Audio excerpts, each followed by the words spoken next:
All day in Watkins, Glen, New York, as we are set for today's second round of the NASCAR Cup Series playoffs, and you are listening to it live on KRC. We're going to have full flag-to-flag coverage for you as the drop of the green flag is scheduled to begin this race in just over a half hour's time. We have our pre-race to get through for the moment. 90 laps around this 2.45-mile road course in upstate New York. Second round of 10 of the NASCAR Cup Series playoffs. Second race of the round of 16 in the playoffs. The elimination race will be in 6 days' time at Bristol Motor Speedway under the lights next week. But as far as this one begins, be sure to hit the like button, subscribe for more daily NASCAR content, live commentary streams every NASCAR race weekend for Truck, Xfinity, and Cup Series races, as well as, of course, Cup practice qualifying streams as we saw yesterday morning into the early afternoon. And that will be continuing forward, obviously, through the rest of the season and onward to next year. Video game streams on the NASCAR side of things during the week as well, as we'll get back to NASCAR 07 tomorrow. As far as today's stream goes, though, of course, NASCAR Cup Series at Watkins Glen. We'll highlight the point standings before we talk about the pre-race predictions for this one here today. Joey Logano, with a win last week at Atlanta, has locked himself into the round of 12 of the playoffs with the win. Again, if you win a race in the 3 rounds, you automatically advance yourself the 3 races in that round, you automatically advance to the next round. So Logano solely racing for playoff points this week at Watkins Glen, next week at Bristol, because he can still pick up more playoff points. That will be bonus added on to his already however many bonus points. So we'll see what he can do here today. He is starting up in the top 10. As far as the drivers running for the championship that are not locked into the next round, Ryan Blaney plus 45 points, scored the most points of any driver last weekend at Atlanta, won a stage second and the other stage third in the race results. Christopher Bell is sitting at plus 40 points above the cut line. Tyler Reddick plus 33 as he came in as a regular season champion. Plus 33 as well for William Byron. He also starts in the top 10. Alex Bowman will be starting up towards the front of the field. He is plus 27 along with Austin Cindric, who starts top 5, also plus 27 points. Plus 24 for Chase Elliott, who is a multi-time Watkins Glen winner, yet to get a road course win of the next-gen car, but should be strong here today. Plus 22 points for Daniel Suarez. Kyle Larson, after only scoring 1 point last week at Atlanta, is now just plus 15. He went into that race plus 35. He has won 2 of the last 3 races here, and Hendrick Motorsports has won the last 3 at Watkins Glen, so we'll see what Larson can do. He does start mid-pack in 20th. Denny Hamlin plus 2 points after barely scoring any, no stage points last week, and got in a crash on the final lap while running towards the back of the pack throughout the most part of that race. So he is in a dire straits situation here. He has not been good on road courses with this next-gen car, so we'll see what kind of a deficit or maybe barely positive point he'll put himself into going to Bristol next week, where he did win earlier in the season. Ty Gibbs plus 1 point, had a pretty good points day until his crash late in the 3rd stage last weekend at Atlanta. So Gibbs just plus 1 point. And then minus 1 for Brad Keselowski. He is the first driver out. Keselowski's got some work to do today. He has not been good on the road courses, not only with the next-gen car, but really over the most part in his Cup Series career. So he's going to have to salvage everything he can get here this afternoon. Harrison Burton minus 16 points. Had a decent run, all things considered, when you consider the fact he is ahead of a couple drivers in the point standings as we run right now. I think a lot of people were expecting Burton to be the first driver eliminated, probably last in the 16-man playoff field, but a good start for him. Still going to have an uphill climb these next 2 races to advance to the next round. Martin Truex Jr. starts second today, minus 19 points. Really needs to outscore a lot of drivers in these first couple stages to try to build that gap back on his teammates Gibbs and Hamlin. We'll see if he can do just that. And then Chase Briscoe is at minus 21 points. Last driver on the playoff grid. He also got in a wreck early last week at Atlanta along with Larson. Difference is Briscoe didn't have the playoff points Larson has. That's why he's minus 21 points. And Chase Briscoe going into a good track for him. He's a good road course racer, so we'll see what he can do today and Bristol next week. So that is the playoff field order for all 16 drivers. Now we'll highlight the Fantasy League on the channel. If you're not already in the NASCAR Fantasy League, be sure to join on the NASCAR mobile app or NASCAR.com website. Go to the quick link section as you see right here on NASCAR.com or the 3 bars on the top left-hand corner of the NASCAR app. You'll see a Fantasy Live tab. You'll click on that. as we did here. And you'll see my team.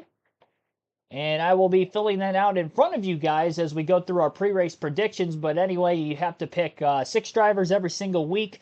When you get into the final stage of the race, or at the end of stage 2, your starting 5 will lock. So you'll have until the end of stage 2 to put maybe whoever your garage or bench driver is if you play other fantasy sports into the starting 5 by that point in time. And you can only use a certain driver 5 times in the playoffs, 10 in the regular season when we did that. We have 2 separate champions that we crown in our league, a regular season and a playoff champion. Could be the same person. We'll have to wait and see on that, obviously, over these next 9 races. But if you do win any of the league championships, you do win 2 tickets to any NASCAR race if you're choosing the following season, excluding the Daytona 500. If you win the regular season and or playoff champion, Monster Jam X10 won our regular season battle. And this year only, a special top 2 in the playoffs will win. So we'll have 2 grand prize champions in the playoffs. If we take a look at our standings for the postseason coming into this week, Hercules Harrigan, top of the leaderboard after one playoff race at Atlanta last week, so she was our winner. 241 points, and 6 points ahead of Troy the Great. Inside Uranus at 223 points in third. Monster Jam X10, our regular season champ, starting off strong in fourth, 219 points. And Nathan Daniel Powers at 205 points is fifth. That is the top 5 as of right now, and I'm sitting 14th at 165 after Atlanta last week. So that is the standings and the way they look as of right now. And I told you guys I was going to fill out my fantasy league, as I'll highlight the drivers who I think are going to run well in today's race, give you my facts, my stats as I do so. Ross Chastain, I'll start off with. He's definitely going to be on my fantasy team. He's on the pole in today's race. Ross Chastain also was second fastest in practice yesterday. He has won on a next-gen road course at COTA 2022. It was actually the very first race for the next-gen. And he has scored grid finishes on road courses so far this season. A 5th and a 9th place finish in the Sonoma and COTA race. So, with that being said, I do think he can have a good run here today. Obviously, having that track position at the front of the field is going to be huge. I don't think he's going to score maybe as many points as some of these playoff drivers. He doesn't need stage points. He's not running for the playoffs, so that's really the only question mark on him for fantasy purposes. But I do think he is going to be a contender for the win. He's got that fast of a car this weekend. And something that he has over Shane Van Gisbergen, who I think is another favorite that could win the race this weekend, we have tire degradation. Has Shane Van Gisbergen raced, this style of car on a road course with tire degradation? No, he has not. Versus, well, granted, nobody has with the next gen, but prior to the next gen, a lot of these NASCAR stock car drivers have, and SVG has not. So although SVG's got good short run speed, will he have good long run speed today? That's a big question mark. That's something at least that I trust Chastain with more, even though they have equally fast race cars. So going with Chastain actually for the win today, but obviously on the fantasy team as well. So if you wanted my prediction for who's going to win, I was going to tell you anyway eventually. But Ross Chastain's my pick to win. So going with a non-playoff driver to win the race today and upset the field. Also, big stat coming into this one. The last 7 Watkins Glen races have been won by drivers who started in the top 6.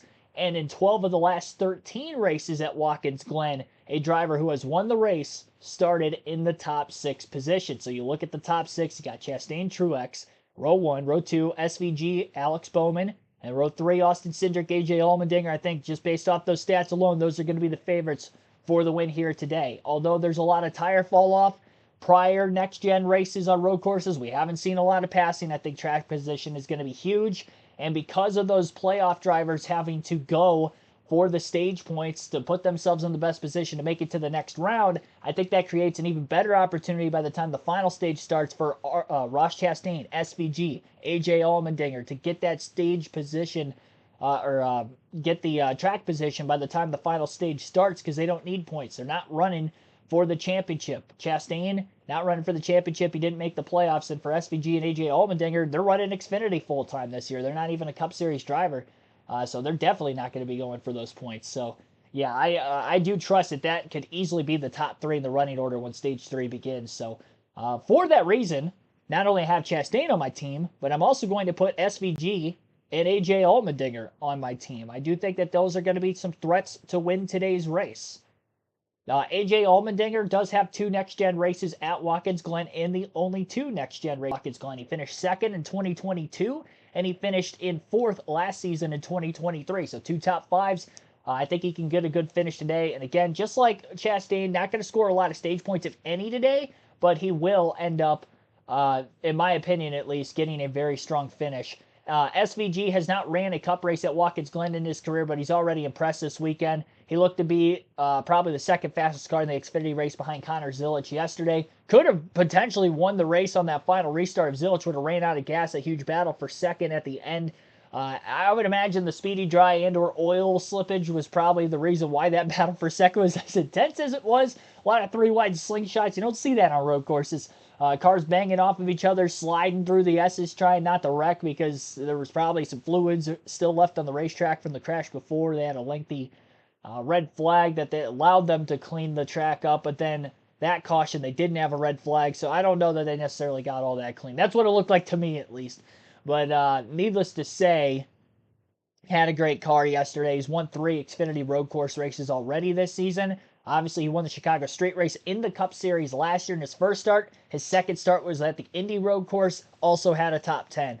Coda earlier this year had a fast car, ran top 10 most of the race. So I expect him to at least be a contention for the win. And according to the sports books, I think he actually is the odds-on favorite for the win in today's race. I'm looking at the NBC graphic. Yeah, he's a plus 370, so he is the favorite, according to Vegas, to win the race. He's not my personal favorite to win, but he is definitely one of the contenders.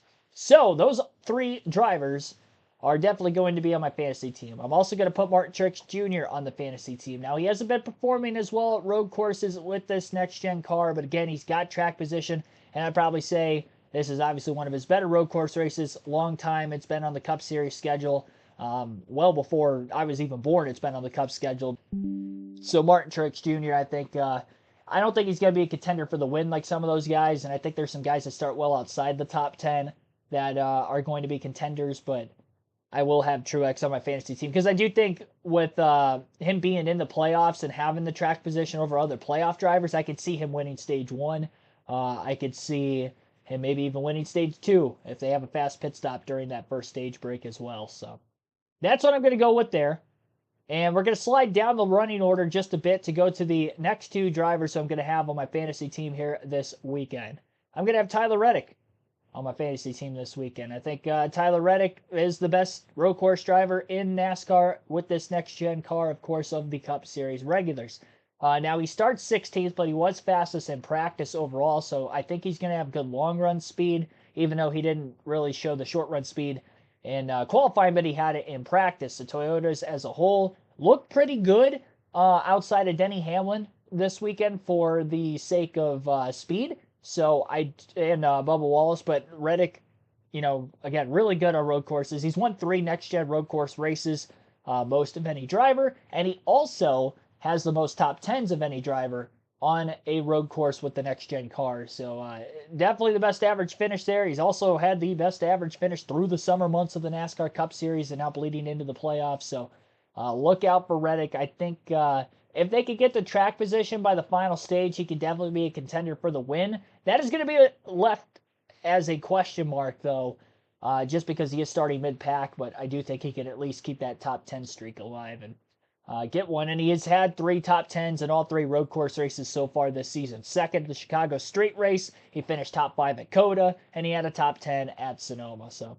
I do like Reddick. Kyle Larson's been very good at Watkins Glen over the last several years in his NASCAR Cup Series career. He's won 2 of the last 3 races here. I've got him on my fantasy team here today, and he did end up having a top 5 finish here last season as well. So I do like Larson. HMS has won the last 3 road course races here at Watkins Glen, both of them with the next gen. And even though Chase Elliott did not win the 2022 race, he also led the most laps. Byron last year led the most laps and won. So they're dominating these races.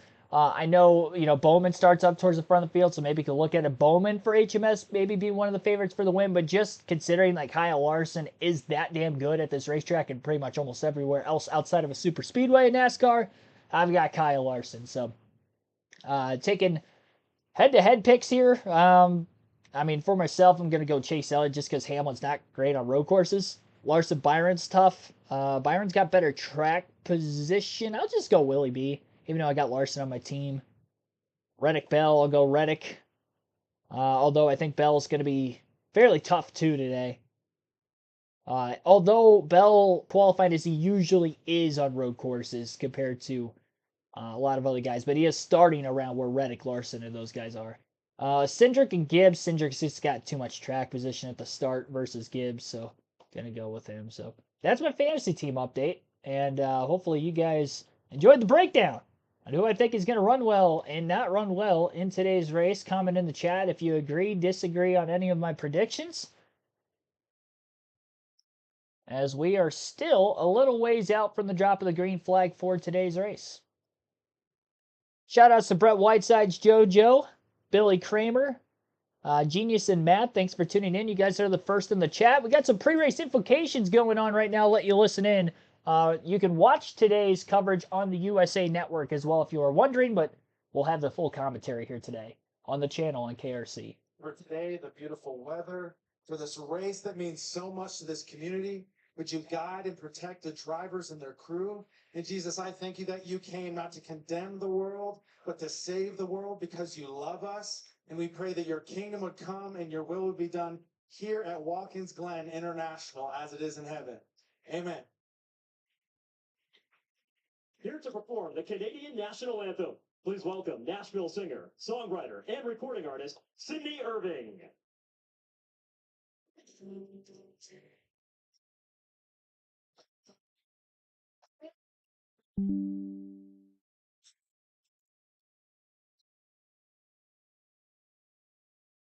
Songs command, when you're flowing, hearts receiving yours, the true North Star in free.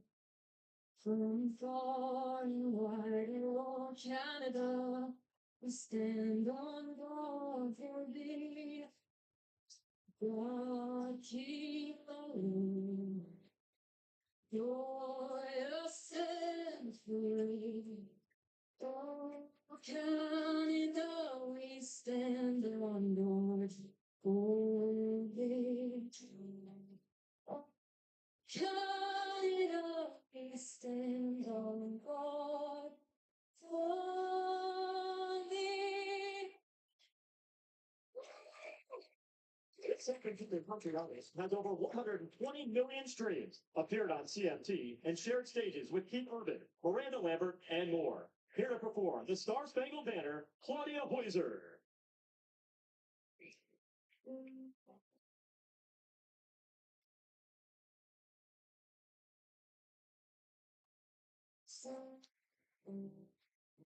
Say,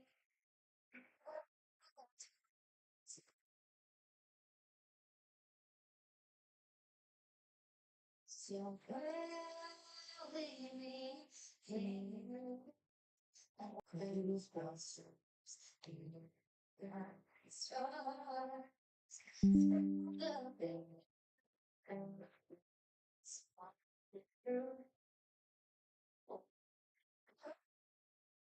sweet ones were so gallant, we strained. In the Watkins Glen, the bombs bursting in and came through the cloud. Our flags still there. Oh, Satan's that star-spangled banner.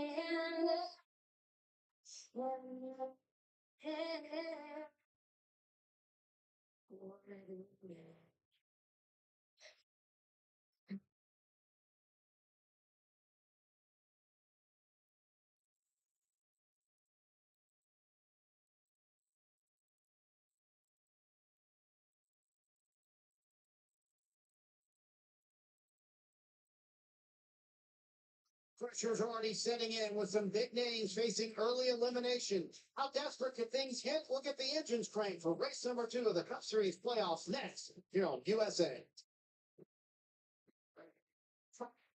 Commercial break going on right now. We'll take a look at the starting lineup for today's Go Bowling at the Glen. Again, a 90-lap race, stage splits today, 20, 20, and 50. And here is your starting lineup. Ross Chastain on the pole for just the second time in his Cup career. Last time Chastain started on the pole, and the only time in his Cup career he won, that was Nashville 2023. So trying to make that stat line 2 for 2 today. Martin Truex Jr., a two-time Watkins Glen winner, will start on the outside of the front row in second. Shane Van Gisbergen and Alex Bowman in row number 2, both Chicago Street Course winners. We'll see if they can win on a traditional road course here today. Austin Cindric and AJ Allmendinger in row 3. Cindric, a one-time winner here at the Glen 2014, his first career Cup win. And Cindric, although he's a two-time Cup Series winner, good road course racer in the Xfinity level, still looking for his first road course win on the Cup side. Joey Logano and Daniel Suarez in row number 4. Suarez with one road course win in his Cup career, 2022 Sonoma. Joey Logano, a former Watkins Glen winner. In row number 5, it'll be Noah Gragson, Michael McDowell, two non-playoff drivers trying to spoil the playoff field here today and try to get to victory lane. In row 6, it'll be William Byron with Chase Briscoe, two playoff drivers looking for more points as this race begins. Kyle Busch, Chase Elliott in row 7. We'll see if Kyle Busch can keep that win streak alive. He's been pretty good on road courses so far this year. We'll see if he can continue another good run here at the Glen today. And Chase Elliott, a two-time Watkins Glen winner. Ty Gibbs, Tyler Reddick will line up in row number 8 for this one. And row number 9, it'll be Christopher Bell and Corey LaJoie. Row 10 for Zane Smith, Kyle Larson. Larson, a two-time Glen winner, 2021 and 2022. Ryan Preece, Denny Hamlin will be in row number 7, row number 11. I don't even know why I said 7. Austin Dillon and Chris Buescher will be in row 12. Eric Jones, Ricky Stenhouse Jr., row 13. Daniel Hemrick, Brad Keselowski, row 14. Row 15 for Carson Hocevar and Ryan Blaney. Row number 16 for Josh Berry, Bubba Wallace. Harrison Burton and Juan Pablo Montoya in row 17. Good to see Juan back at the racetrack. He's in a third entry for 23XI Racing today. John Hunter Nemechek and Justin Haley in row 18. Rounding out the field in row number 19 will be Todd Gillen and Kaz Gralla. And by the way, other than Montoya, the other non-chartered entry this weekend is a third colleague entry. That would be the 13 car that AJ Allmendinger is starting the 6th place position with. So 38 car field here for today's race.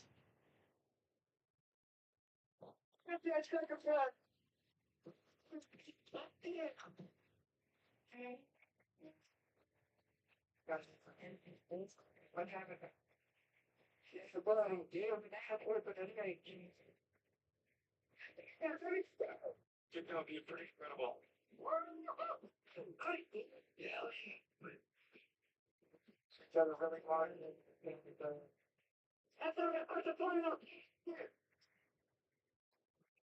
Despite being a plus 24 to the elimination line, Chase Elliott and this team are racing like their lives depend on it. Crew Chief Alan Gustafson told me they're approaching this almost like a must-win situation because there is no margin for error in the playoffs. He said this round of tracks is the perfect storm for some wild stuff to happen. Plus, the drivers below them could easily win one of these next 2 races. So they cannot play it safe here today. Parker Chase Elliott starts from the 14th position. Right, Kim, and that's a veteran, but how about a young driver, 21 years old for Ty Gibbs, comes in this race +1 above the cut line. And speaking to his crew chief, Chris Gale, he pointed out something very interesting. This is Ty's first playoff appearance. He said, we could see the relief in Ty when we made the playoffs. And now we told them the mentality for this race team is to do that. But if we could put ourselves in a position at Bristol, we just have points that allow us to point our way in with a solid run, then we're doing exactly what we need to do, Marty. Parker, today will be an interesting day for Tyler Reddick. Many people felt like Reddick had the best car in practice, but they surprisingly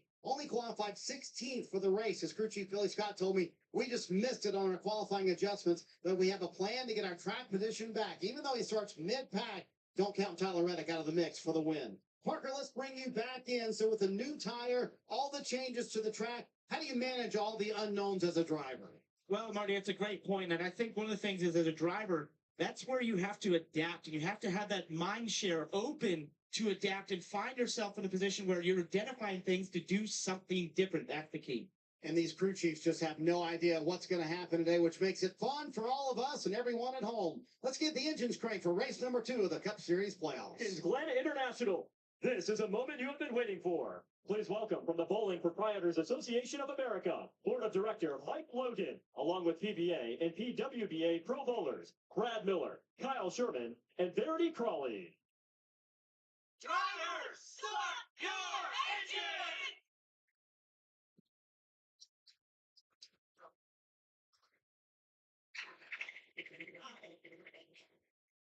Viewers, I am standing in what I believe is one of the most unique corners in all of American motorsports, and especially for NASCAR. You approach turn one here at Watkins, Glen, at around 160 miles an hour into a downhill braking zone. You see that curve on the inside? You think you want to get there, and you will get there, but it's what you do after that, where I'm standing out here on the outside. This runoff will actually use all this. NASCAR tried to put these grooves in the racetrack to stop the drivers, but oh no. We still find ourselves out here because there's so much speed to be had. If you are risking running all the way out here to the edge of the track, we'll see which drivers do it best. We come back.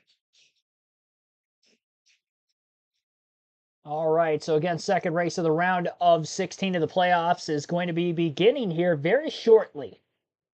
Again, the stage splits today, 20, 20, and 50. Working on trying to get the raw feed on NASCAR.com up and running. At the moment, it does seem to be down. But this race has not yet begun. They just fired engines, as you heard, on the USA Network broadcast. So we'll wait and see what this is going to look like here soon. Other shout outs to those of you that are tuned into this one. Anthony Prey, NASCAR Penske Cup Series Racing, Bronny 20 Forever, Kevin Beeler. Thanks for tuning in, Terry Lewis. I'm Joe. Thanks for tuning in as well. Best green flag pit stops too. Well, we will get at least one set of, we'll actually have quite a few green flag pit stops, considering that we'll have drivers pitting more than likely before the end of stage 1, stage 2, and then at some point in the final stage they will have to pit under green as well. Definitely going to have a mixed strategy though, to say the least.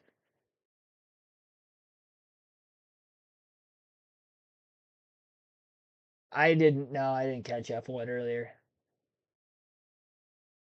I saw the headline that there was a crash with like 2 laps to go though, battling for a...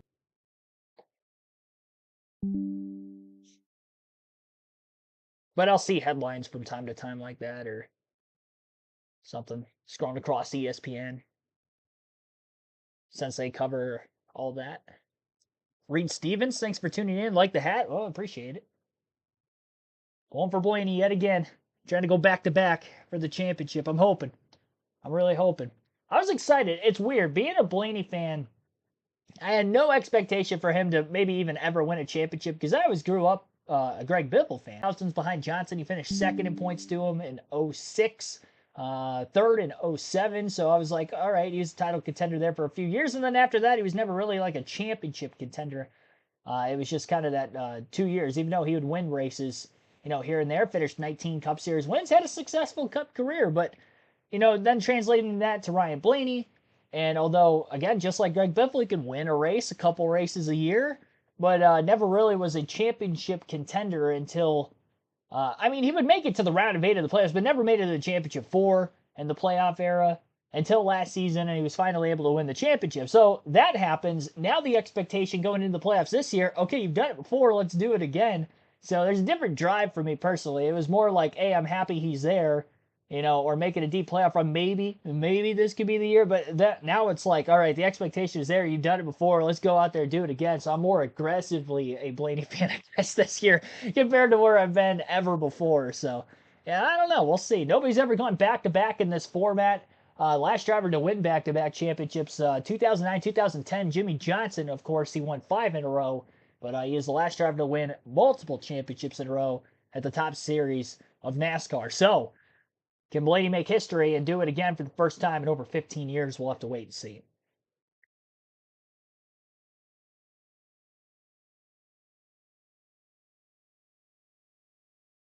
Same driver isn't winning every race anymore. I will say it's still the first couple of years of the next-gen car, and obviously these cars are more equal now. I am curious to see what this is going to look like with this car 5 years plus down the line? Will we return to, one driver winning 6+ races a season? Because I think it could happen still, honestly. I think we're just kind of in that weird spot right now where it's so new, still a few years in.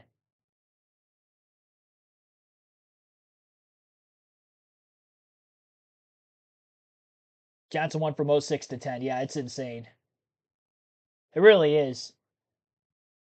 That will more than likely never be replicated again. I will say, if they don't rotate the championship race around more consistently, like I really can't see Blaney winning the championship. He's my number 2 to win this year either, but I did feel confident when he made it to Phoenix because of how good Ford is on the flatter, shorter tracks with this next gen car.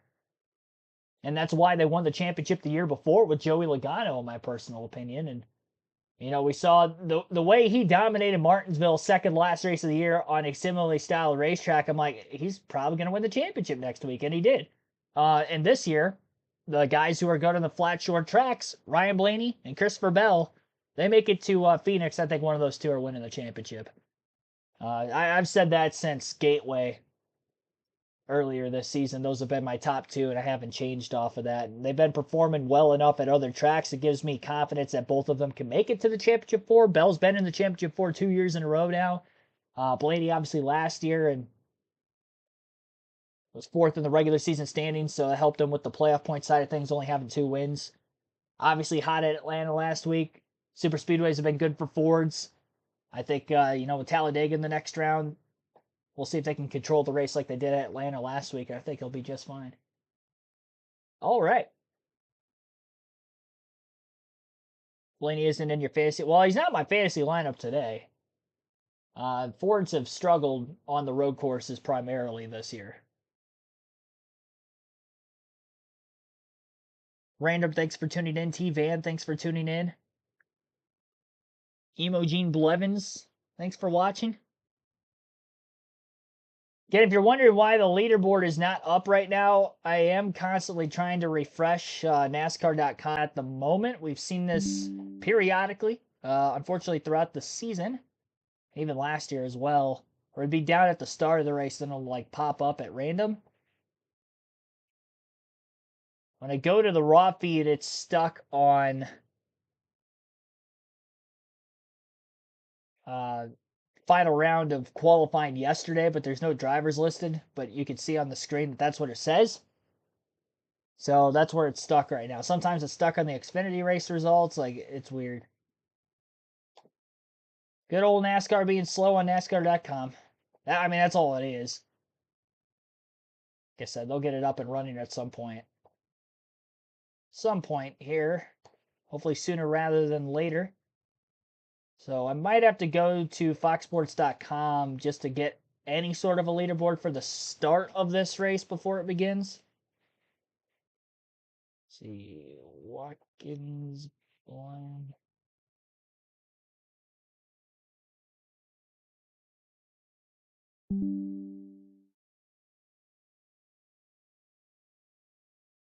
Probably help if I just put foxsports.com in.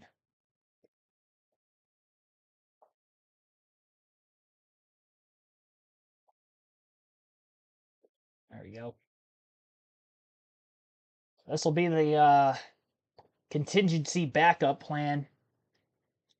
I know I'll probably get some comments in the chat for future reference about it's for NASCAR.com, log it back in, refresh the page. Trust me, I'm doing all that. It will do something when it eventually comes up, so it's good to keep doing that for that reason, but until then, there's literally nothing else I can do other than go to a different website. And they're not going to have the same data and analysis on a lap-by-lap basis, but at least we'll know the live leaderboard on a lap-by-lap basis, so looks like foxsports.com. It's the one thing Fox gets right with NASCAR.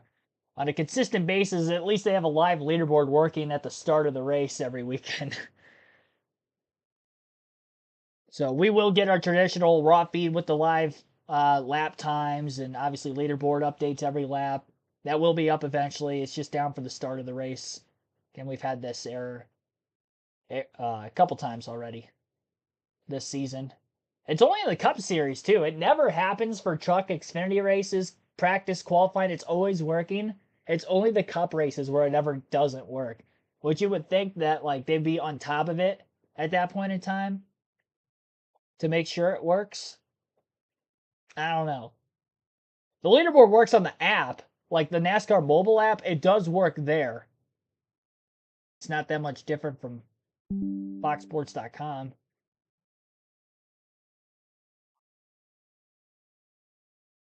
That and I can't really get my phone like synced up like that onto OBS, which is a streaming software I use for when I'm streaming. At least there's something there as well. I'm sure there is a way to do it. I don't know how to do it. And anytime I've tried,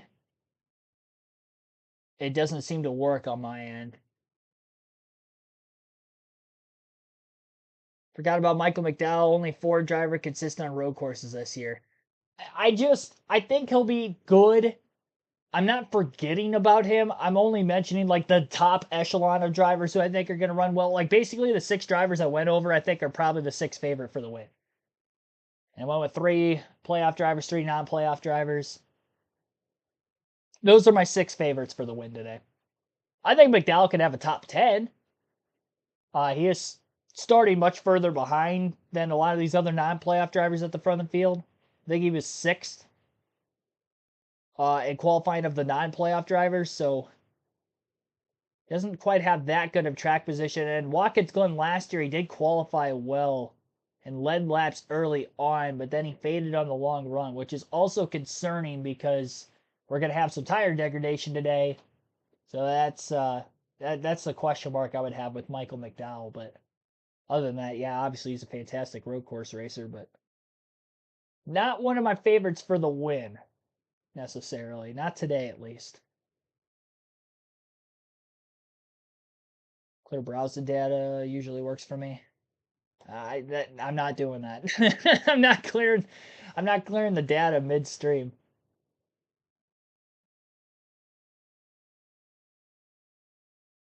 For one, if I did that, then all the tabs I do have up, and I'd have to pull them back up quick. I might actually lose the stream if I did that midstream.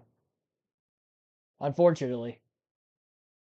Yeah, there's nothing I can do other than refresh, log out of NASCAR.com. Like I said, it will come up eventually.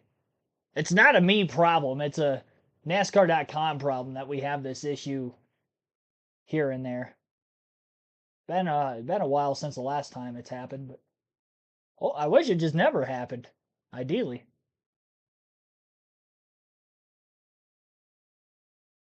That would just be too easy. We will be going green this time by, though. Lights are out on the pace car, and the leaders are actually getting into turn 6 right now, so we're just a couple of corners away. One more, actually, at this rate. Ross Chastain on the pole for the 2nd time in his Cup career, trying to win, just like he did the last time he was on the pole in his Cup career at Nashville last season. It has been almost a full calendar year since the last time Chastain has gone to victory lane. But he is hungry and looking to spoil the playoff field here today. Green flag is in the air, and we're underway in the Go Bowling at the Glen here at Watkins Glen International. Field rumbles down into turns 1 and 2. Chastain easily clear for the race lead. Had the inside lane on the initial start. Trucks with a good exit to turn 1 and has a chance to pull back alongside Chastain, but Chastain with an aggressive block into the S's to hold on to the lead. Single file in top 4 positions, while Allmendinger battles side by side for 5th. It looks like with Austin Cindric in the 2. Treacherous area of the racetrack to run door to door, but they were very tightly on each other. Great job by both the 2 and the 13, holding serve side by side. Suarez gave Allmendinger a massive bump trap down that long straightaway between the S's and the bus stop. Launched Allmendinger clear of the 2. Suarez pulled side by side, and we got trouble. Busch is around, and it looks like Christopher Bell's around as well, right out of the bus stop. Heavy damage on another car. Denny Hamlin goes off course. Something happened right in the middle of the bus stop, and we had a lot of cars that were backwards. Hamlin's slow. He might have a flat tire. Busch is still sitting backwards. We are green. No caution at this moment. Busch has quite a bit of damage. It looks like Stenhouse is smoking. might have a toe link break on the 11 of Hamlin. More on that in a moment. Caution is now out for the first time on the opening lap of the race. And already playoff drama. Blaney is sitting backwards. He's stalled out. That car. Ryan Blaney, we mentioned it, starting in the back, needed a clean start, got anything but. Blaney, Hamlin, both involved. Let's take a look, Dip. It's the bus stop. We've heard him call it live. Too wide up front, but they got through there clean. Back here a little bit further. You see a little tire lock up, a little bit of smoke, and then right there, kind of all on Corey the LaJoy. pile in such a fast area of the racetrack. I thought that the 12 got through clean. Right there, a little bit of contact. It was interesting because he's down here at the bottom of the screen. I'm not sure what happened. Let's take another look at it. Corey LaJoy in the 7. Watch on the outside too. Kyle Larson got extremely lucky. That's the moment where Busch gets turned. Christopher Bell, look at him go sideways and around. What I don't understand is what happens to Blaney. Right? He's right here in the middle, just kind of going out of sight. We see the damage to the 11. Oh, this is on board. Ty Gibbs. Oh, I said on his own. That might have been an exaggeration. I do believe the 7 got a little contact with the 8. Got him turned around there. Yeah, that is the view from Hamlin. That's definitely what happened. Oh, right there. Right at the last minute.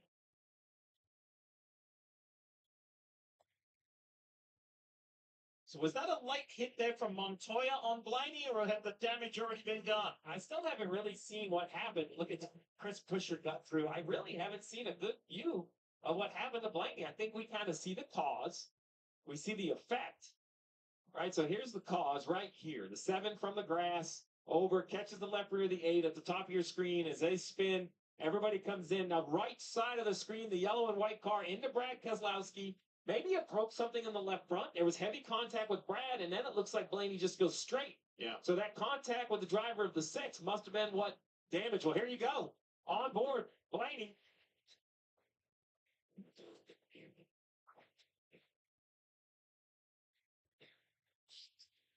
This is what everyone is worried about in the playoffs. Look at all the playoff drivers affected by this. Steve, this started yesterday. You had to unload, have speed, qualify better than you did. And if you were able to execute on that, you are ahead of this race. Yeah, this is one of those that you can label it as bad luck. But if you qualified in the top 10, you kind of created better luck. It looked like Bell got away kind of unscathed. Blaney and Hamlin, I think, are the 2 playoff drivers that have the most damage. Here it is again. Marty, let's talk more about Ryan Blaney. What you got? So Ryan did not explain what happened, but here's the issue. He now has a broken steering column, and it won't steer at all. You see him being towed back Window to the net's garage, down back to already. the pit road right now, but the broken steering column is the biggest issue for Ryan Blaney. So you got to wonder, he went off in an odd direction, Steve, if that actually maybe happened before all the wreck happened in front of him. Well, and towing him back, he's done, right? The damaged vehicle policy, when you're in an accident, you can't go to the garage and make repairs. So it's going to be day over for the 12 of Blaney, who came in 45 points above the cut line.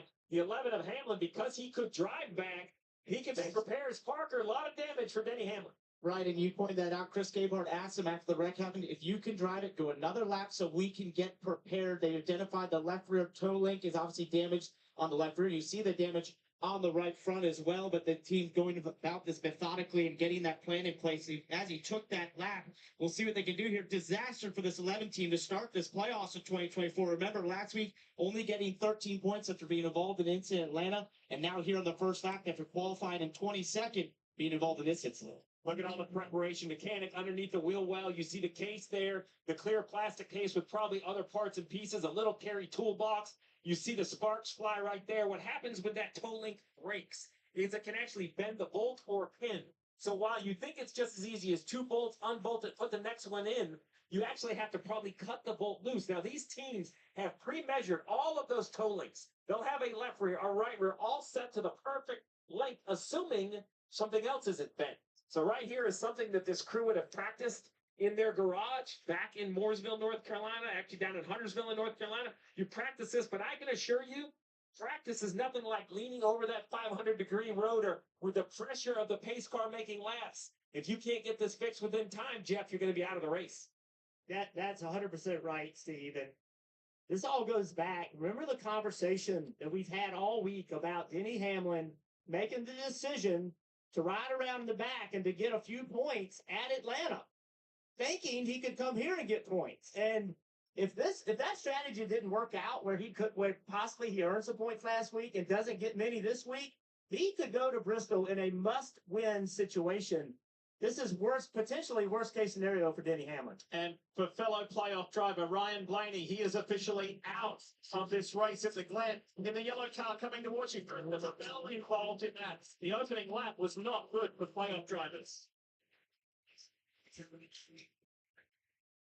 Well, there you have it. Caution, lap 1 at Watkins Glen in the bus stop after contact with Corey LaJoie's right front fender into Kyle Busch's left rear corner panel. And sends Busch around, several other drivers trying to miss the chaos and the carnage ahead of them, sliding up against the guardrail into the grass, getting hit by other cars. And we've got several involved in the incident. Drivers that I at least noticed off the visual side of things of who was involved: Kyle Busch, Ryan Blaney, Denny Hamlin, Ricky Stenhouse Jr. had some smoke. Obviously, LaJoie started the incident. I know Montoya got in the back of Blaney, which spun him around, so I'm not sure how much damage Juan Pablo Montoya may have. Christopher Bell was in the spin, but then he kind of kept going, so I don't think he's got much damage. Ryan Preece was involved. Quite a few drivers involved. 3 of them playoff drivers, the rest non-playoff drivers in the middle of the pack is where that took place. It was just outside the top 10. Where Busch and LaJoie were running. Busch started 13th, so it was probably right around there on back. It's a tight road course, so when you have something like that happen, there's not a lot of runoff area to try to miss it, especially off the exit of the bus stop. If it would have had been going into the bus stop, then they might have been able to miss it to try to miss the wreck. That extra pavement to the side, but it was off the exit, so you had guardrails on both sides. There wasn't really anywhere to go. A lot of dust kick up from cars sliding into the grass. And wild scene on lap 1. Chastain has led the first few laps under caution, currently working lap 4. Chastain qualified on the pole, got to the lead on the initial start. We'll see if he can do that on the restart coming up this time. This is going to shorten the length of stage 1 quite a bit, obviously, with this lap 1 caution. First stage, only 20 laps, as well as stage 2 here today. CW. It all begins in Bristol, when Dale Earnhardt Jr. joins the field against the series' top drivers in a final playoff tune-up. It's crazy. It's the NASCAR Xfinity Series. Check your local listings.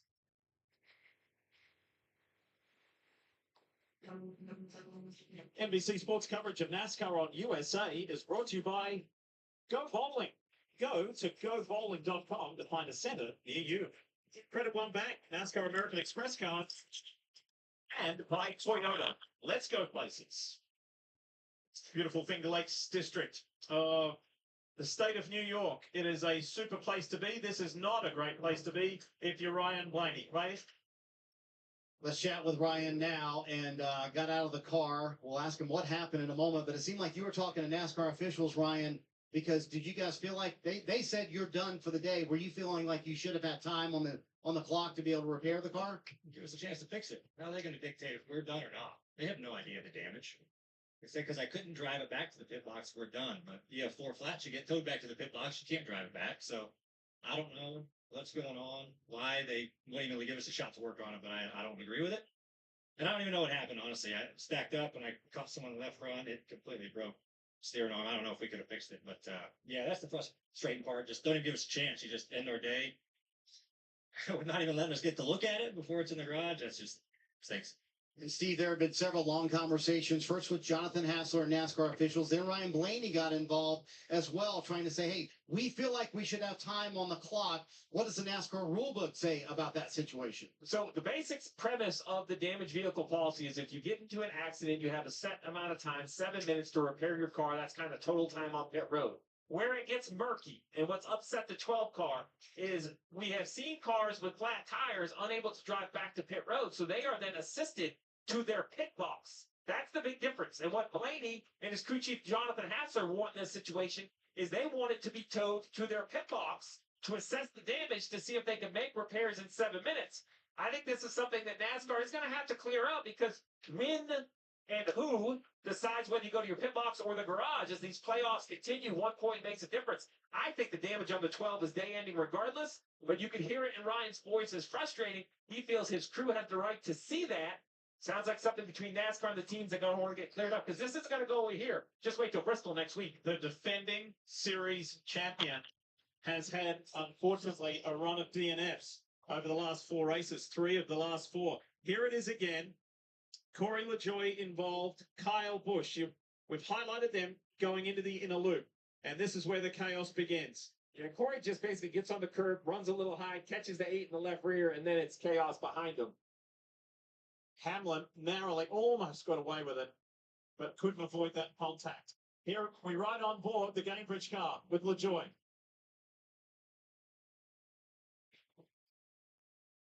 Yeah, and there's zero doubt. He goes over the curb and catches the 8 left rear. Just an absolute racing accident. Now, Kyle Busch is not going to be happy with the 7 for sure. All these other drivers aren't either. There was no intent to run the 8 over, but the contact from the 7 definitely started this accident. Why Blaney's so frustrated is like there was no big oh, right? He beat and banged on a few cars, but like right on board. Look, right, so you hit the 6, but you know, if you're behind the wheel, you're like, well, that's not going to end my day. And then the 42 hits him, but he's thinking, that's not even a wreck. Like I just got, you know, hit a few times. Here's Ricky Stenhouse. Have a listen to this.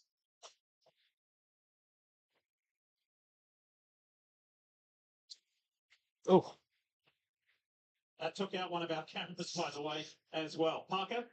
And Steve, we talked about preparation. We were watching the 11 team go to work. They were able to change that left rear toe link in about 4 some odd minutes. They even had a little bit there and try and fix the right front. They're asking Denny to assess it now because they obviously have to get up to meet minimum speed to get off the DVP. But veteran, calm, and methodical leadership like Chris Cable on the 11 team. They only lost a lap because it's a road course. We'll see if they get back. They only have 5.5 minutes. You know, they don't have a whole lot of time to fix it anymore. But once he reaches minimum speed, then it's like the wreck never happened. You're free to do whatever you want. That's a lot of chaos. We're 5 laps into the race. Here we go. And here's what you try to get, Tim. Well, we'll see if we can complete a green flag lap this time around. We'll be on lap 6 of 90 total in this race. Again, 20 laps in stage 1. Green flag back in the air. Chastain on the front row, inside lane. Great push from behind by Shane Van Gisbergen. SVG peeking to the inside and dives back in line behind the 1 again. So another great restart for Ross Chastain, easily clear off the first turn. Side by side for second. A lot of 3 wide racing further back. 1 car gets tagged, slides 4 wide now into the S's. I believe it was AJ Allmendinger who got hit from behind, loses a ton of track position. He falls well outside the top 10, and they're still 2 and 3 wide through the S's trying to get by everyone. AJ's still slow. Cars are whizzing by him as he's in the middle lane trying to hold on. And I believe AJ's got some severe damage because he is off the pace. Now into the bus stop on the other side of things, mostly single file this time around. Another wild restart here at the Glen. And yeah, Allmendinger still slow as he works his way through the bus stop. He's going to be coming for an unscheduled stop to pit road. Restarted in 5th and now is, well, at the tail end of the lead lap. Front of the field, first place, Ross Chastain. Second place, Martin Truex Jr., Shane Van Gisbergen 3rd, Alex Bowman 4th, Chase Briscoe is 5th. That is the top 5 working lap number 7 this time by. Well, in the top 10 in his first Cup Series race here at the Glen. Chastain leads Truex and Van Gisbergen. There they are there. Alex Bowman, it's the dinger, AJ Allmendinger, who's the one who's been shuffled out of this top 6. Looking further back in the pack, other drivers on the move as everybody is just trying to catch their breath and hopefully cooler heads will prevail. Trying to rambunctious set of here in Watkins, Glen. Everybody now working their way through the exits. Here we have got Noah Gregson and a number 10 car. It's everybody makes your way for the next track. And Gregson have a problem. It looked like maybe the right rear was flat or one of the rear tires. Car kind of looked like it was a little off balance going through the S's. Meanwhile, back up front, Ross Chastain still leads over this battle for second. Martin Truex Jr. in the 19. Shane Van Gisbergen in the 16 runs third. Him and his teammates on pit road. Yeah, that'd be AJ Allmendinger. You heard the radio. He said something broke. He's not sure what it is. He said something on the right side of the car. At first, he said the axle, because when he throttles up, the back end wants to just absolutely shoot out. Then he said maybe it's the tire down. Then he confirmed, I do think something is broke. So the team trying to diagnose it right now. Let's see exactly what happened to the 13. It was in the S's, I believe. Here he is exiting one.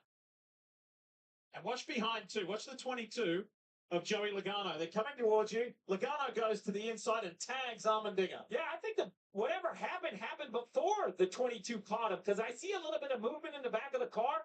Really an absolute spectacular drive by all of these vehicles. The fastest, narrowest part of Watkins Glen. Let's listen.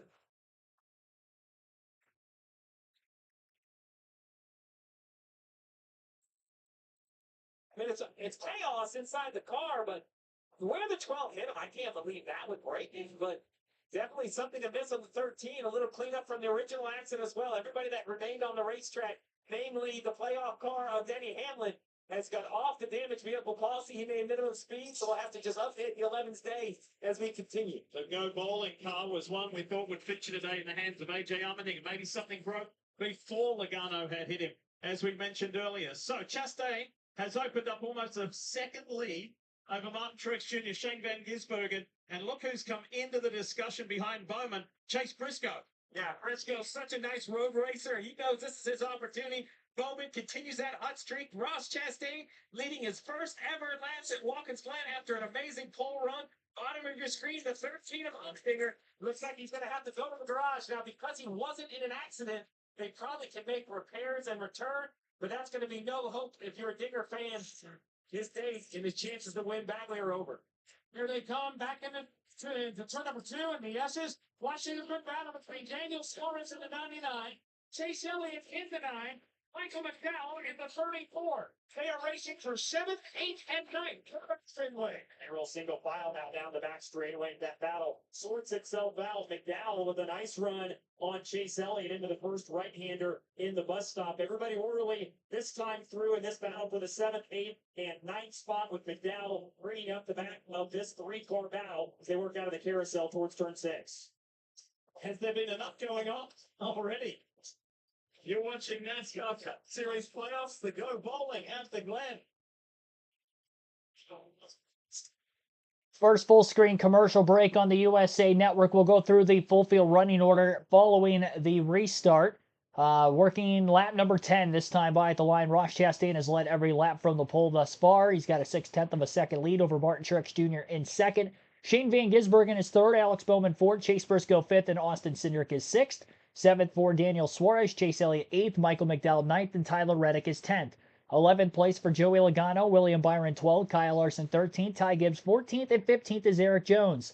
16th for Chris Buescher, Zane Smith 17th, Noah Gragson 18th, Daniel Hemrick 19th, and Corey LaJoie 20th. Austin Dillon 21st, Carson Hocevar 22nd, Josh Berry 23rd, Justin Haley 24th, and Brad Keselowski 25th. Harrison Burton 26th, Christopher Bell 27th, John Nemechek 28th, Juan Pablo Montoya 29th, and Todd Gilliland 30th. 31st, Ryan Preece, Kaz Grala 32nd, Bubba Wallace 33rd, Denny Hamlin 34th, Kyle Busch 35th, AJ Allmendinger 36th, Ricky Stenhouse Jr., Ryan Blaney out of the race 37-38. So that is the full field running order. A lot of action in the early laps of today's Go Bowling at the Glen. I'll send you to our first break of the race as you're listening live on KRC to the NASCAR Cup Series playoffs.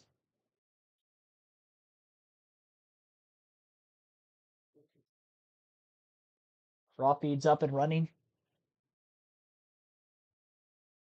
Villanor in the chat telling me. Let's see here.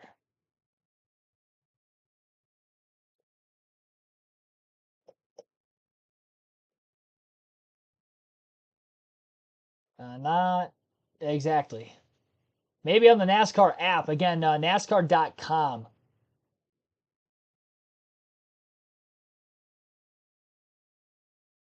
NASCAR.com is where you would have to find that raw feed. The leaderboard is working on the app, but not NASCAR.com on the website.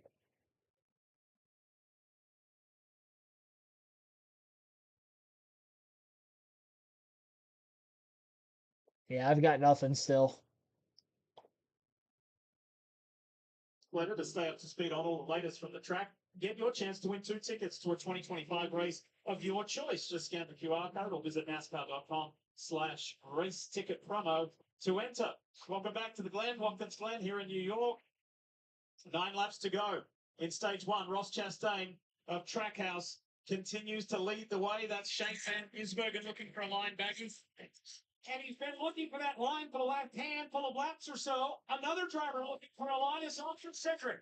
He is in the orange number 2. He is right behind Daniel Suarez in the number 9. He's got Chase Elliott behind him. A good start for many so far for Austin Cindric, who right now is 7th. 2 cars that have been pretty sneaky good this week. Daniel Suarez in that 99 and Austin Cindric in the 2. Chase Elliott, of course, a former winner here at Watkins Glen. They all 3 chase each other through the bus stop and into turn 5. This is a race for 6th, 7th, and 8th, with Suarez leading the way in this 3-car battle. The Austin Cindric in that orange car kind of holding him up just a little bit. Chase Elliott putting a lot of pressure on him, and then that allows the guys behind him to catch Chase. So Chase needs to get this pass made. If not, they're going to be taking the fight to him. He's going to land that 34 Ford from Front Row Motorsports of Michael McDowell, who started his early career road racing. This is very natural to him, and he told us yesterday he has a fast car and is ready to go. We ride aboard the Xfinity Mobile of Tyler Reddick.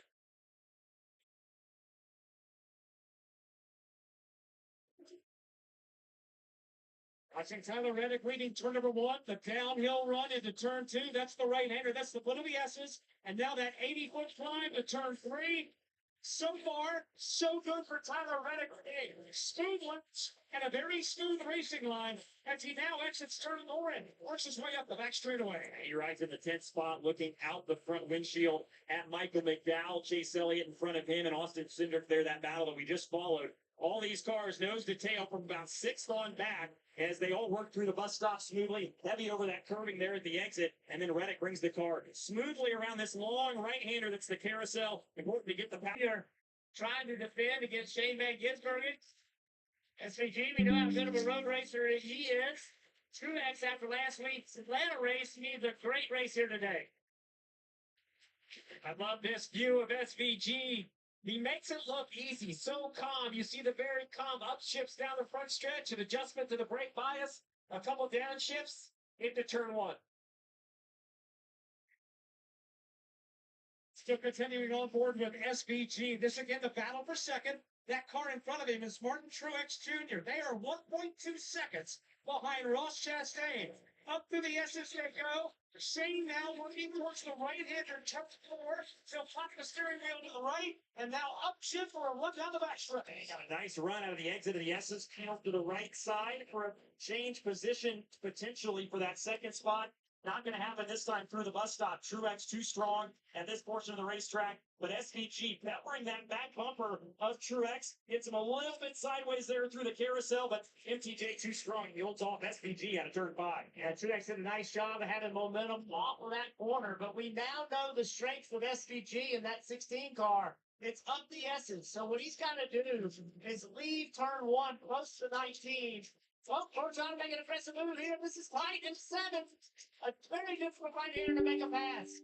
If you know Shane Van Gisbergen, you know that he's always looking for that alternative line, and he sets up his moves. He telegraphs his moves a couple of corners before, and that was smooth and slick executed. Here comes Chase Briscoe on the inside of Alex Bowman, not quite close enough in turn 1. A little nudge, a little push there.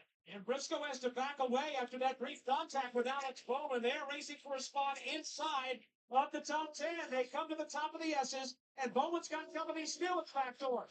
Briscoe in the 14, and now Suarez in the 99 has joined this spree.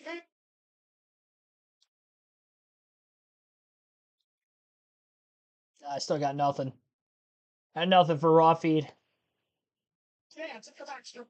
Right, Suarez left that battle with Cindric and McDowell from a couple of laps ago. He has reeled in Briscoe. He has reeled in Alex Bowman, and they both have closed the gap on Martin Truex Jr., who runs third in the 19 car. All 4 of them just about nose to tail. The exit of the bus stop. Truex gets away a little bit as they exit turn number 5. Bowman keeping him honest there in the 48. And every one of these positions matters. All of these guys are trying to race themselves into the next round of the playoffs. So The intensity with 6 laps to go in this stage and a long way to go in this race was exceptionally high for them.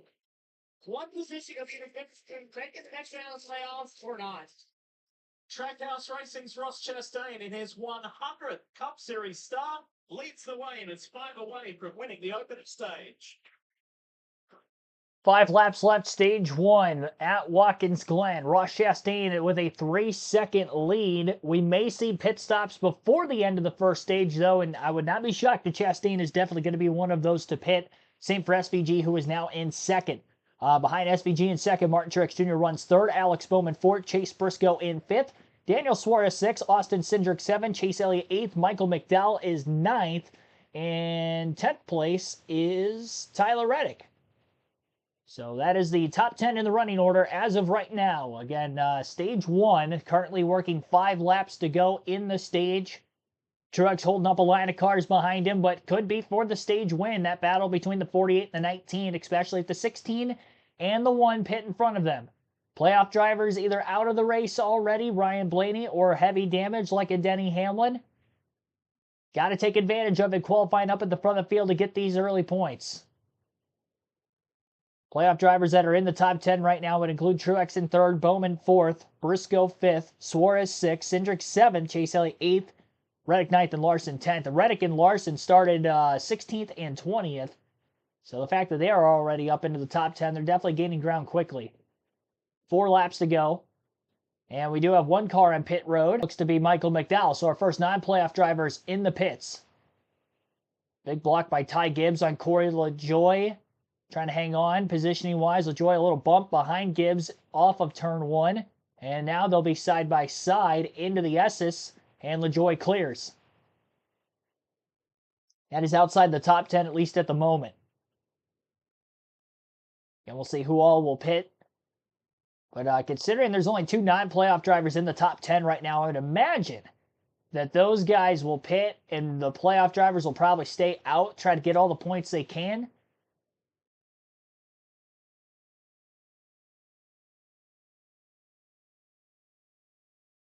Don't usually see Watkins Glen in the playoffs first year that this is the case, so that alone will lead this into being a different strategy compared to what you would usually see in a regular season race here, just with 16 drivers trying to fight for a championship. SVG is pitting right now. No surprise from second.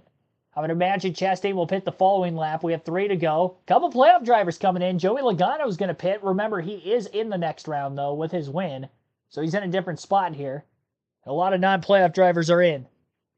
Paul Wolf told Joey Logano though, but this morning, unless we can win a stage, we're going to flip it in stage 1. That's what they're doing right here. You see Shane Van Gisbergen also on pit road, Parker. Right, and Shane Van Gisbergen's team had a lot of discussion over the last 3 laps about the fall-off, what he was feeling in the car, if they should go through the stage. But eventually they decided the fall-off was too big in these tires, and he came down to flip the stage. I believe that puts them the best strategy, as it's a very busy pit road right now. It looks like a caution flag on pit road. So many cars. Remember, the leader closes pit road with 2 to go. That is why all of these cars pitted. We do see some playoff cars. Ty Gibbs. We see William Byron. We see Christopher Bell. We see Brad Keselowski. They were running so far back that they don't think staying out would have achieved stage points, which is the goal. I assume Chastain here, because he is the leader, he can pit on this lap. Hard right-hand turn for the 1 car onto pit road. Here he comes. This will hand the lead to Truex, who will then stay on the racetrack to score those points. There is Truex. Now Truex's job is to hold off Bowman. And behind him, Briscoe, Suarez, that orange car of Cindric, Chastain, Reddick, Larson, all playoff drivers. All playoff drivers. Playing up racing in a road course. This is what has to happen. Kim? And Steve called it perfectly. And this has been the strategy from the beginning. I talked to crew chief Phil Surfett this morning. This was their intention, especially as Ross was able to lead the entirety of the first stage. Right now, Ross just playing a little tighter in turn 1, but overall all right on the balance of that race car. 4 fresh Goodyear tires, Sunoco fuel for Ross Chastain. Look at this good racing going on here between Daniel Suarez and Chase Briscoe. Dylan, they're headed your way. Stage point on offer here. You got to get them while you can. Chase Briscoe gets nudged by Suarez. I don't think he liked the way he was raced, maybe up through the S's there. No harm, no foul. Everybody through the bus stop cleanly. Briscoe goes to 3rd in the 14. Suarez back to 4th in the 99. They chase Alex Bowman, who's ahead of them in that 48 car, and Truex still the leader out of 5. CT Philly still applying pressure to Austin Cindric. Austin doing a nice job holding him back there. 2 to go. Truex has his hands full. Bowman. Good road racer. He's trying to get this stage win. These aren't theoretical. Yeah, radio style broadcast on the USA Network again as well. 1 lap to go, stage 1, this time by at the line as we have a battle for the race lead between Martin Truex Jr. and Alex Bowman, 2 playoff drivers. Not just the playoff point on the line here, but the 10 points for this round. And it's vital for Truex considering he came in minus 19 points to that of the cut line. And Hamlin being one of the drivers barely above the cut line, that's also big for Martin Truex Jr. having this run. Ty Gibbs was the first driver above the cut line, last driver, I should say, technically above the cut line. He is not even in the top 10 to get stage points either. Bowman closes through the bus stop in the first half of this final lap. He's within a couple car lengths of Martin Truex Jr. 2 more corners for Truex to hang on through turns 6 and 7. Briscoe, an even bigger run on Bowman than Bowman's got on the 19. And an update as well on Brad Keselowski. He was speeding on pit road. So now he's going to be even further back in traffic as he's currently 25th. He was one of the few playoff drivers that did pit prior to the end of the stage as he knew he wasn't going to be in the top 10 to get stage points. First green, white checkered flag of the day is up in the air. Martin Truex Jr. wins stage 1. Bowman barely holds on for second over Chase Briscoe in third. Daniel Suarez fourth, and Austin Cindric ends up fifth. Chase Elliott 6th, Tyler Reddick 7th, Kyle Larson 8th. And those are all the playoff drivers that get stage points in stage 1, as Eric Jones 9th and Daniel Hemrick 10th are not qualified for the 16-man playoff field. Free pass will go to Denny Hamlin, and he will be back on the lead lap as a result of this caution. He was 1 lap down following the lap 1 incident in the bus stop, and so he will get the free pass. He was racing Kyle Busch for that free pass position. But Hamlin holds on. Stage 1 in the books here at Watkins Glen. You're listening live on KRC to our full race broadcast.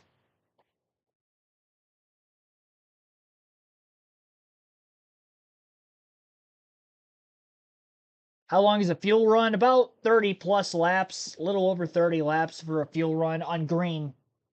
So a little over 30 green flag laps. A lot of drivers pitting for tires, of course, here. We're seeing a lot of off practice yesterday. We saw about a 2-second fall off over a 15-lap run. It is obviously not what we are used to seeing with this next-gen car road courses, so it's definitely a different tire strategy that you would see today compared to before. Other shout-outs to those of you that have tuned in after the race has started that I didn't get a chance to shout out yet. Martin McCallahany, Lincoln Kim Hollingsworth, Villanor, Lloyd Barnes, Susan Greenland, Easy Network, Tim Fowler, thanks for tuning back in again. John Smith. And many others. Appreciate everybody tuning in here today for our live commentary stream of the Go Bowling at the Glen. If you're wondering, again, why this leaderboard on foxsports.com is the one we're using right now is because the raw feed that we would usually use on NASCAR.com is currently down. We've had this issue several times already this season. And if it is down at the start of the race like it is right now, it will become available at some point during the race. And it is still down at the moment as I'm back on NASCAR.com again. So just kind of checking in on it periodically.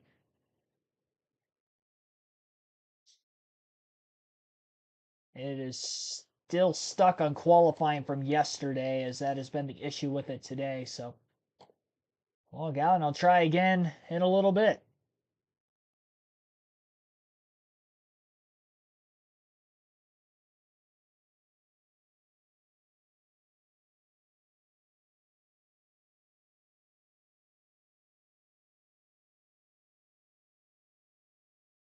Yeah, tires definitely more valuable than fuel today, that's for sure.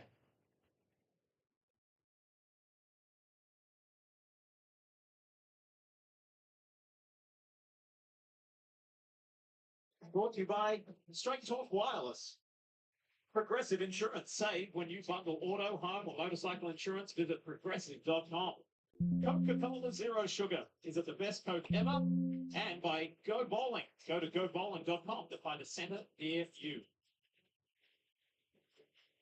Look how spectacular it is here. Surrounding Watkins Glen, which is up on the hill, we look down over the Finger Lakes. This legendary track that featured Formula One for 20 straight years, was born on the back of sports car racing, but for the 41st time, the NASCAR Cup Series races here, and has turned on something pretty special already, right from the very opening lap. And this is what makes it special. I know the racing is captivating and the stars behind the wheel show up and do their job, but the fans, I mean, the whole atmosphere of this place for this weekend is really unmatched, right? The camping feel and just the excitement of the fans. It's a very educated fan. Coolest road course on the NASCAR schedule, hands down. A little bit of bias there, That's but exactly what the 19 team from Joe Gibbs Racing needed. That's going to help his overall picture. But now he's trying to break a run of bad luck, Stevie. He's trying to turn it around right here. Yeah, no, normally I say there's no such thing as bad luck, but looking at the year that the 19 had, I kind of have to throw that out the window because they have, I think, performed better than the numbers you see. Last week was the perfect example. Caught up in somebody else's mess, had nothing to do with it. Now, the unfortunate part for all these playoff drivers is mission accomplished, but now you're going to pay the penalty, which is they're going to come to pit road, and all of those cars that came under green are going to stay out. Now, we don't know how much slower their tires will be with a couple laps on them, but what we do know is all these playoff cars will come to the service of their team, Marty.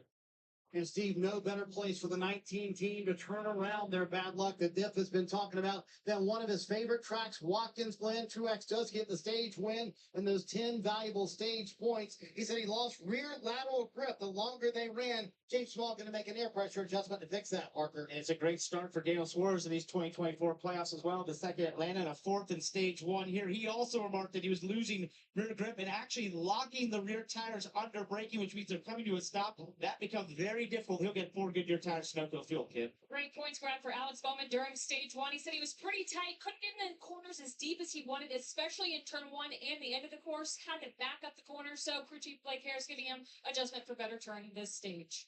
Lots of positivity surrounding the Bowman campaign in these 2024 playoffs. Good run off pit lane as well for Larson and Suarez. If you've been up here and you've been here, Seneca Lodge, you'll know what it's all about. If you haven't, you've got to go there. This is a motor racing museum with a little refreshments on the side. It's legendary and it's a must visit.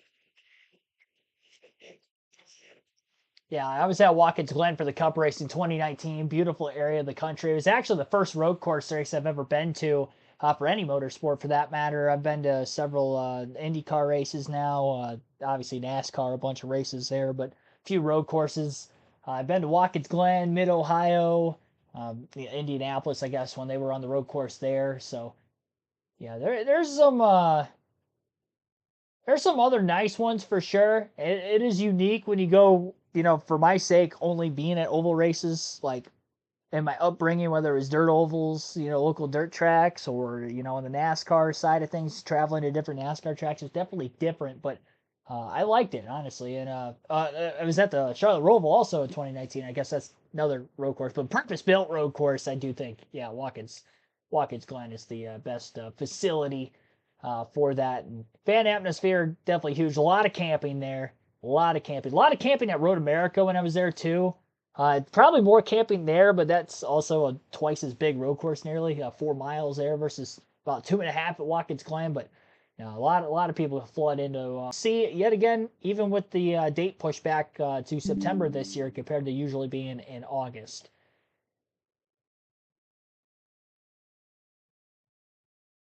On 1771, thanks for tuning in. What have I missed? Well, we'll recap stage one. Ross Chastain started on the pole. Lap 1 incident in the bus stop involving several drivers, 2 of them out of the race, Ricky Stenhouse Jr., Ryan Blaney. Other drivers that were involved in that crash include Kyle Busch, Ryan Preece, Denny Hamlin. Christopher Bell went for a spin, but not a lot of damage on Bell's car. Hamlin was a lap down, but he gets the free pass with this caution at the stage end at lap 20, so he's back on the lead lap. And now Kyle Busch is the only car 1 lap down currently. AJ Allmendinger on that next restart had a steering issue. He has been in the garage ever since, currently off track, 17 laps down, but not ruled out of the race. So his chances, obviously, of winning and getting a good finish are done. AJ had a top 5 in the first 2 road course races with the next-gen car at Watkins Glen, but not today, as he currently sits in 36. He was in my fantasy lineup, so I had to actually put him in my garage.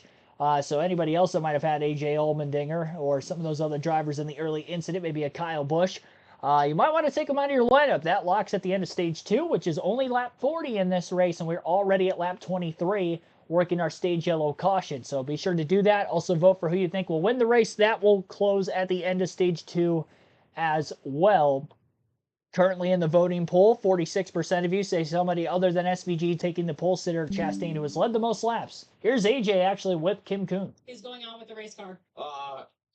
The higher up pay grade, or maybe they know more than I do, but it just felt like it just snapped the axle. It sounds like it pulled the axle out of the transaxle, but there's more that went off in there, so it was violent. I'm just happy that I did catch a race car in front of everybody there. That was going to be big, but disappointing. I mean, hard to tell, but I thought the initial first lap there, I was like, oh yeah, this fired off really good. So go Bowling Chevy. We'll never know. It was a good weekend. Really, disappointed just because Go Bowling have put their belief in me and putting their product on a race car. I felt like we're at least going to have a shot to run up front and maybe win this thing. And just one of those years. Unfortunately for the Dinger, and he joins Ryan Blaney and Ricky Stenhouse Jr. out of this race. Work continues on the 11 of Denny Hamlin now that they've got the free pass. Chris Gabehart and team are just going to have to really focus on salvaging this, talking about tires and runoff and points. Every caution they have, take the time to continue to make the car faster, see if other teams have problems. Don't make any issues bigger by losing another lap. It's just nothing you can do currently below the cut line. 6 points below the cut line where the 11 is running. This is a team that the majority of the garage and the media and the fans had moving on to the championship 4, and now I know he's going to Bristol. Well, he wasn't in my championship 4. The man who's dominated the opening stage, led 18 laps, car number 1, the Busch Light Chevy of Ross Chastain. He loves coming up here. He quite often comes up a little bit earlier, spends some extended time in New York, really enjoys it, loves this. Can he love it all the way to a victory? We will see. He's got a road race specialist on his outside in Michael McDowell. He's got Shane Van Gisbergen on his inside. All right, here we go for the restart. Raw feed back up and running, so that's good to see as stage 2 begins. Ross Chastain back in the race lead, and of those that pit, Truex back in 18th was the first car off of pit road on that race during the caution. Another good SVG restart.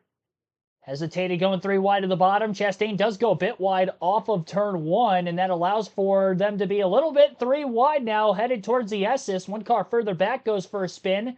But meanwhile, at the front of the field, Chastain was able to hold on. He was nearly 3 wide middle, and he was able to accelerate quick enough through the S's off the exit of turn 1 into the 34. McDowell up to second, highest he has been in the running order so far. And Joey Logano up in the top 5 for the first time today, as he is, of course, a playoff driver, sitting in 4th. The only playoff driver, of course, locked into the next round, which is going to be interesting if he will stay out to the end of the stage and try and get the stage win for another playoff point, or if he's going to continue to pit early.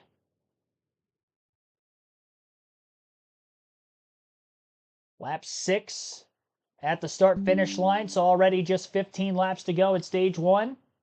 Top 5 on the restart. Ross Chastain in the lead. Michael McDowell in second, 4/10 of a second back. 8/10 back, Shane Van Gisbergen in third. 1.2 seconds off the lead, Joey Logano in fourth, and Zane Smith in the top 5 for the first door-to-door through the S's. Wall sneaks to the right side of the 2 car as well, and they're also side by side. Chastain putting a little bit of a gap between himself and second place Michael McDowell as Michael continues to fend off Shane Van Gisbergen for that second place position. Wall's a bit wide in the bus stop. Cindric clears him for that spot outside the top 20. Chase Elliott gets by Daniel Hemrick for 21st, meanwhile, trying to keep pace with his teammate Alex Bowman, who's now just in front of him. Martin Truex Jr. still back in 18th, first of the drivers that pitted for the stage caution. So the top 17 cars all stayed out. Now Truex gained a spot as he passed Todd Gilliland. Tires, just a couple laps of green flag tires, fresher for those that pitted versus those that pitted with a couple laps to go in the stage. Most of them pit with about 4 to go in the stage, and then Chastain with 3 to go in the stage.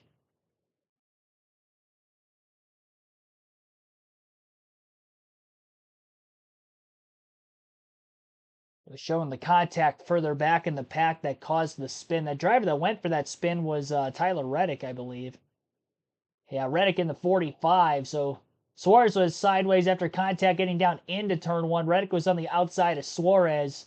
Suarez left front into the right rear of Reddick is what sent him around. They were 3 wide initially.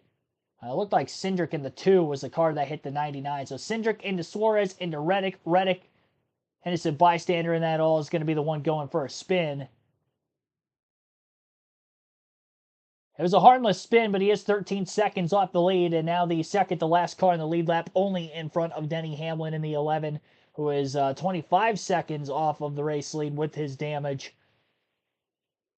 So definitely a tough day for Hamlin. Doesn't seem to have fixed the car properly enough to continue on fast enough to keep up with the rest of the field. Fast enough to clear the DVP clock and reach minimum speed, but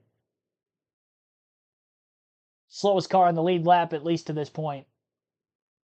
One more guaranteed caution to work on it, which would be during the next stage end at lap 40. We'll wait to see if he gets any other yellows and opportunities for that. Get guys dropping out of the race. That could be a few extra points as well. We already saw AJ drop out of the race, so that was a point for Hamlin just for him staying in it. And he is on the lead lap ahead of Kyle Busch currently as well, so things going good there. A couple laps ago, SVG did make the pass on McDowell for second. McDowell seemingly in third, holding up a whole line of cars. A lot more nose to tail and compact from third through really the rest of the top 10, back half of the field in a freight train line, while the top 2 cars are getting away from the pack, the 1 and the 16.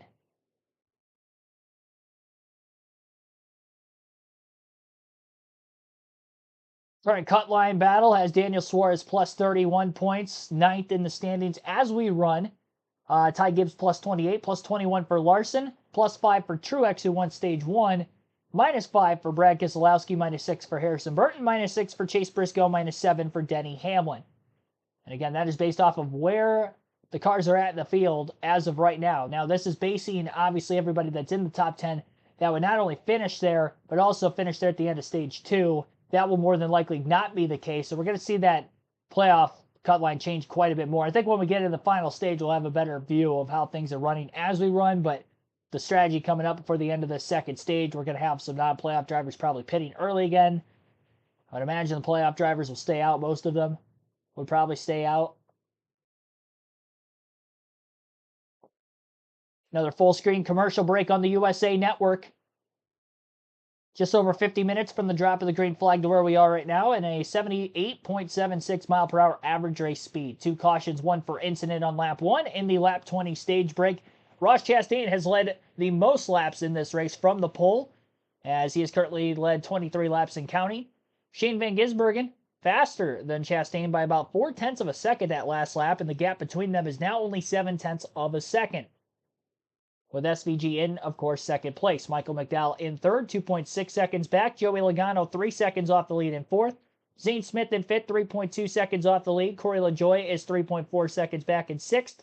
Ty Gibbs in seventh, 3.8 seconds back. William Byron, 4.3 seconds off the lead in eighth. Carson Hocevar in ninth, 4.7 seconds off the lead. And Chris Buescher rounds out the top 10, 5 seconds off the lead in 10th. That is the top 10 on the leaderboard. We'll take another break. You're listening live on KRC to the Go Bowling at the Glen for the NASCAR Cup Series playoffs.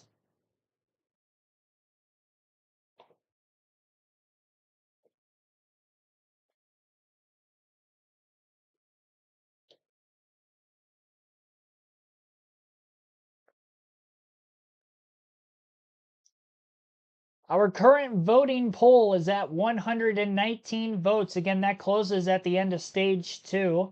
Just as much as the Fantasy League will lock up at the end of stage 2 to submit your starting lineups for the race. Starting 5 of the 6. And we will have our diecast showing at the end of Stage 2 also. Under 22 votes have now been casted. 47% of those votes taking somebody other than Tyler Reddick, Ross Chastain, or Shane Van Gisbergen to win. SVG at 30% of the votes in second in that poll. Tyler Reddick, 15% of the votes, went for a spin on that last restart. Ross Chastain, who's led the most laps from the poll, only 9% of the votes. Battle for the lead. 0.2 of a second margin of lead for Chastain over SVG, as Van Gisbergen, now the fastest car on the racetrack, has caught the race leader. And looking for the pass to jump out in front for the first time.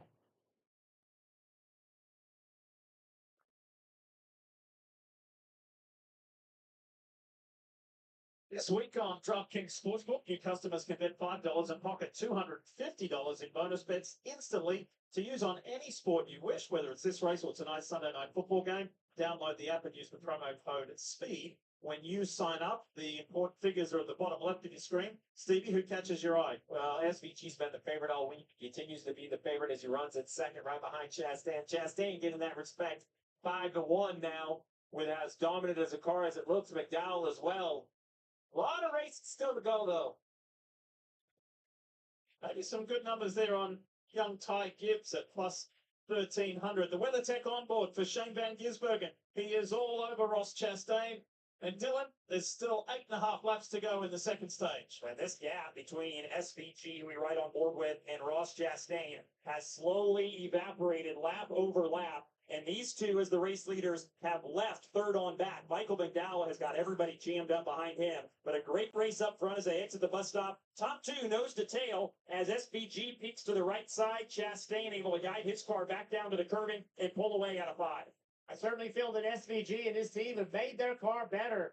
Chastain drove away from him in the first stage, but as Dylan just said, it looks to me SVG has a little bit better car, but getting around this one of Chastain's going to be difficult, Parker.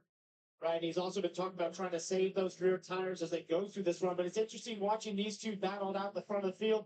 Shane told me yesterday about the preparation for this week and how it was intense between running the Xfinity Series and the Cup car and all the preparation he had to do. But one of the interesting things was, who did he work with on that preparation?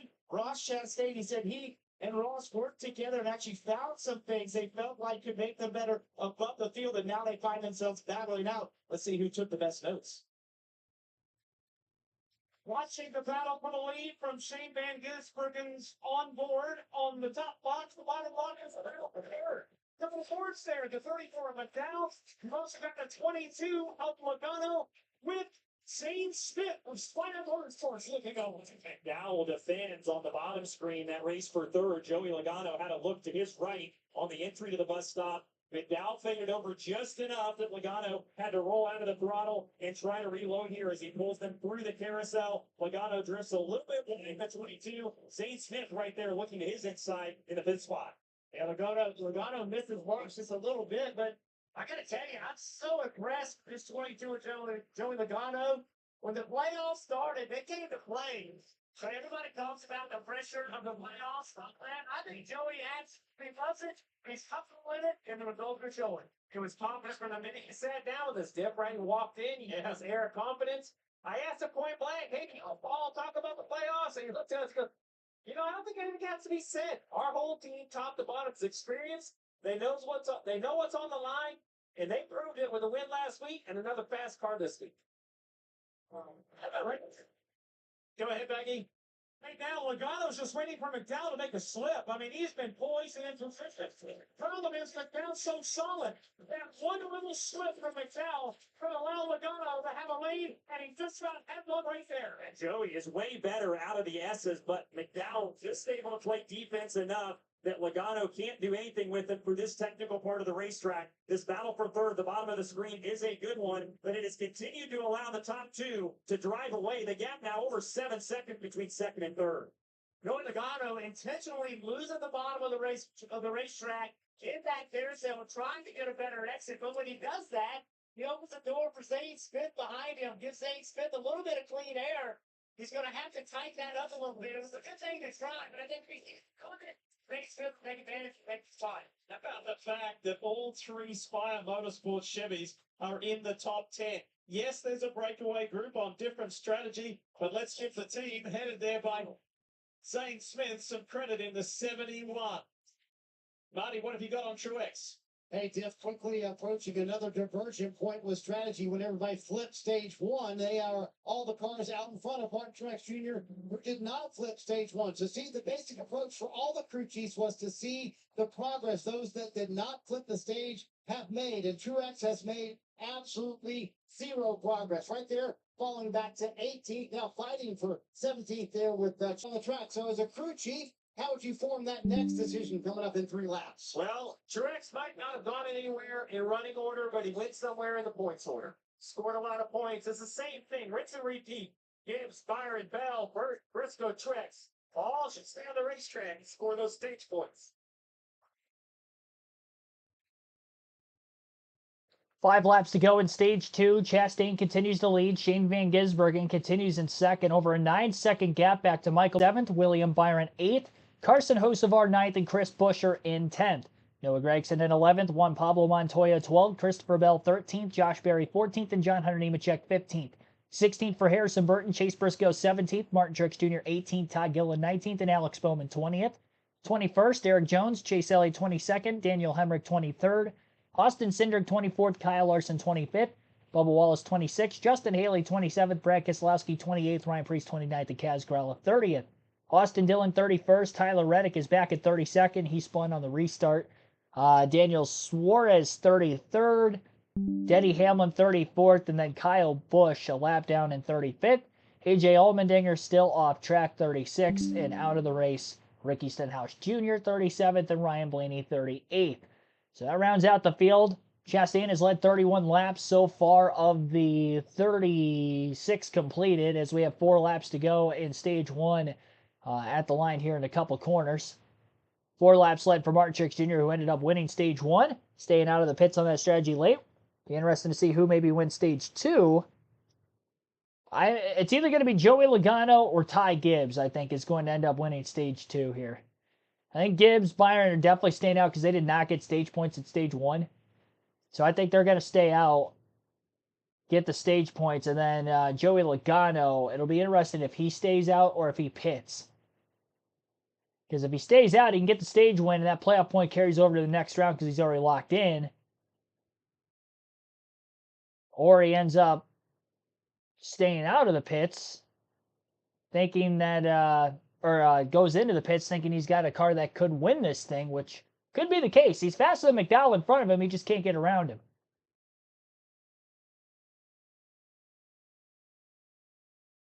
Had some cars pitting that last time by during the side-by-side commercial break on the USA Network. Whoops, my bad. Kyle Larson was in the pits. We got a tire rolling away on pit road, too. So there is a tire that is rolled away from somebody's pit box on pit road. 3 laps left. In the second stage, Ross Chastain and Shane Van Gisbergen, and then it's daylight to Michael McDowell, who leads this train to pit. Logano has stayed out. See all of the cars in the back pitting now before the end of the stage. Cars on the right, mostly playoff cars, staying out from points, Parker. All right, so you see Mike McDowell lead a lot of cars here on the pit road. Once again, flipping his stage. That's what got him into the top 3 position in terms of track position before. You'll see 4 Goodyear tires and Sunoco fuel with all these cars come down pit road and flip the stage, Marty. Martin Truex Jr. said I could go absolutely. Then he lost rear grip the longer they ran. Also lost his corner entry advantage he had earlier in turns 1 and turn 7. And man, this is 79 bar spun around in turn 6. He is borderline in the gravel. He's stuck. He cannot get out. NASCAR's going to have to throw the caution here. This has been such a crazy day for playoff drivers. And this is day over for Chastain and SVG. They try to run 1 extra lap. Will they get to pit road before the yellow? It's a drag race. The 1 and the 16th. Caution. It's close. So much frustration in the camp of the 1 and the 16. That was the one thing that could not happen on their strategy. This yellow will sink them, his own teammate, on their playoff car. In the sand. By the way, that errant wheel on pit road that Stevie circled before, that belonged to Brad Keselowski's 6 car He's from RFK. another penalty for the 16. Yeah, the other thing it did, Steve, is that all those guys behind him, here he is, Suarez he just locked the rear tires up, had problems getting into 6. But the other thing that did is that the guys behind Chastain, Van Gisbergen, they were expecting him to pit also. So Gibbs, Byron, Burton, Briscoe, Bowman, all those guys just lost 2 and maybe 3 points, and Logano would have been able to pit also. I was going to wait to see what Logano did. I think he might stay out to win the stage, but he also knows that Chastain and SVG were going to pit. So Paul Wolf might have been just trying to buy another lap on the tires. We'll never know at this point. An interesting situation. The 6th, Brad Keselowski speeding on pit stop 1. A tire gets away on pit stop 2. Remember, this downhill, this area of pit road, the tire turns away, and now gravity. Gravity's going to show up. You see the gentleman screaming on the radio. Everybody's pointing. But when Brad leaves, and it doesn't really matter if Brad leaves or not, once that tire kind of crosses the pit box out into pit road, it is going to be a penalty regardless. The official goes and gets it. But the 6th car had speeding on the first stop, a penalty on the second. It's been a rough day on pit road for the RFK number 6. So you've got Ryan Blaney, playoff driver, the defending series champion, out. Daniel Suarez causes this caution before the end of the stage 2 caution. Tyler Reddick got turned around and has not been happy with his car. Multiple penalties to Brad Keselowski. Larson narrowly avoided that incident on lap 1, but he's still fighting in a position a lot further back than where he would like to be. This has been an expensive day for numerous playoff drivers. And we're not half wet. I mean, I know the stage is kind of amplified the start of this race, but once we get through the end of this stage, which closes in a couple laps, there's still 50 laps of racing to go. So a whole nother pit stop. We see the 99 make it to the pit stops.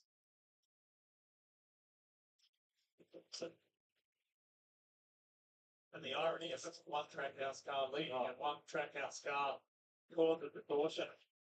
So let's take you back and remind you what we were just talking about. Opening lap, multi-car incident. Kyle Busch goes around, gets Christopher Bell. Zane Smith misses it. Stenhouse doesn't, nor does Hamlin. End of the day for Ryan Blaney. Hamlin was able to kind of nurse it around, make repairs. He's still on the racetrack. Bell spun as well. On board with Stenhouse. He's out of the race after this damage.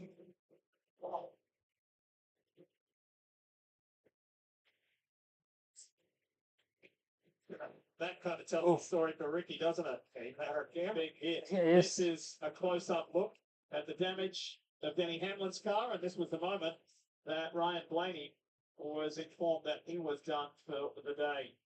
Truex Jr. wins the opening stage. This is what happened between Suarez and Reddick, but it was a multi-car incident as well that caused that, the net result for Reddick. Yeah, we just highlighted Brad Keselowski. The tire gets away and rolls the car across the pit lane. That'll give up the track position for the 6 once again. Fortunately, nobody hit the tire. Nice job by Justin Henley right there to avoid it. And just like that, we're going to finish this stage under yellow. And that timing of that caution just really disrupts what's happening. Not for everybody, but some key personnel. Chastain and SVG had the best cars, and I like the strategy they were on. They were coming to pit road that lap. And that yellow kind of shut that opportunity. Parker, what are you hearing from SVG's camp? Right, Steve. And on the radio, there was an audible sigh when that caution came out. They were so close to getting to pit road, but this now puts them in a conundrum because, as Marty noted, cars that went to the back did not make any headway. Take a listen to what they said on the radio. I'm pitted at the stage 1, and they could not move. So in pit right now, you're going to come out about 28 and have to fight your way through the whole field. Or we can stay out, take what we can, stay in the top 5, and run so we feel like we need to win.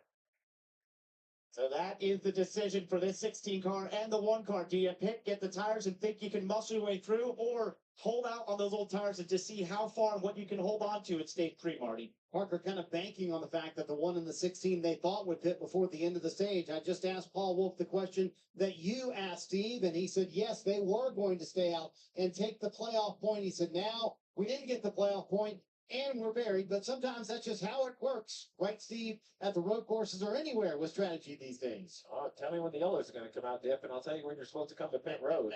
I actually like what Travis Mack is saying. So let me try to break down some of that radio. What Travis Mack is saying is, hey, this was a bang. Timing was bang. What can we do? well, we can come to pit here, give up our track position, and put it on the shoulders of the driver to try to make it back through the field. Or the fuel tank here, we haven't talked a lot about fuel today because the tires kind of fall off, but they can run. But he can keep going. Well, Yeah, they can another really run 15 laps. 40 laps, right? So basically, he says, or we'll just leave you out there on old tires because your pace is unbelievable. And even if we get passed by 6 or 8 cars, that's not as bad as we would have been if we pit. And then we run, to your point, another 15 laps inside our window. We come to pit road from there. So I don't hate that call for the 16. I think it's so good and clean air. I think that's the angle I would take, Marty. Even though pit road is closed, Steve, Billy Scott taking the opportunity to bring Tyler Reddick down pit road here. He said the car just did not feel right after that spin earlier. Was not able to really make any progress, even though he had clean racetrack in front of him. But Tyler Reddick and Billy Scott making some repairs to the 45 here. Interesting enough, in all of this chaos, Denny Hamlin is going to sneak into the 10th position and score a point. And, you know, a point doesn't seem like much, but we've seen ties eliminate drivers in the playoffs. This 1 point for Denny Hamlin might be the difference. You'll take what you can get. There is the end of stage 2, albeit under a slower pace. Under caution, Ross Chastain wins that second stage over Shane Van Gisbergen, but the complexion of their day changed quite dramatically here at the Glen. With Daniel Suarez spinning in turn 6, getting stuck with the rear tires in the sand pit over on that area of the racetrack, had to get some help to get him off the racetrack, and now here we are in this one where Ross Chastain wins stage 2. We'll have to wait to see the decision on whether Chastain, Van Gisbergen, and really the rest of the cars behind him, if they decide to stay out. I think the more cars that stay out of the pits here,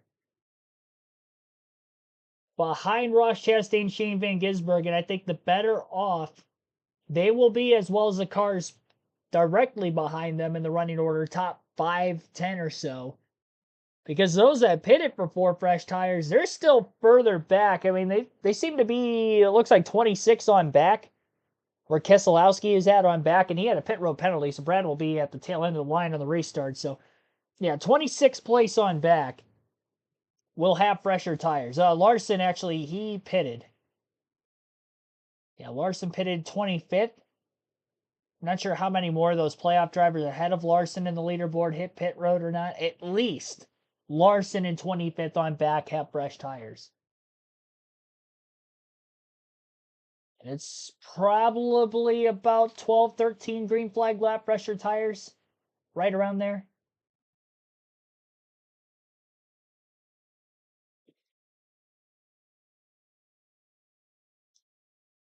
Appreciate everybody tuning in here this afternoon for today's coverage of the NASCAR Cup Series Go Bowling at the Glen.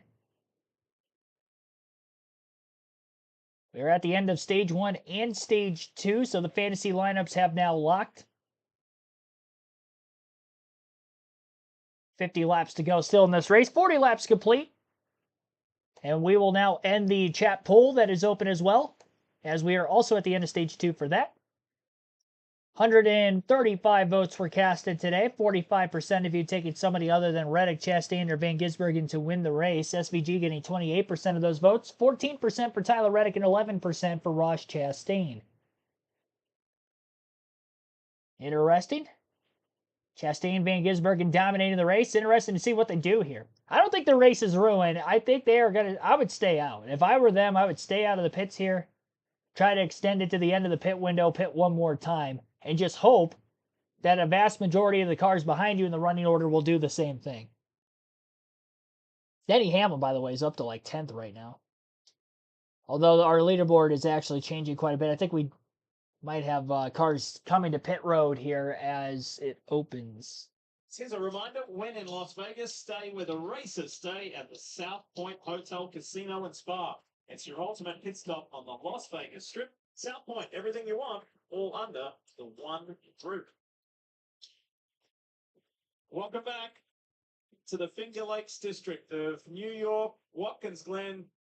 Go bowling at the Glen. End of stage 2. You got a few cars. Many are diving for pit road and many are staying out. Parker's there.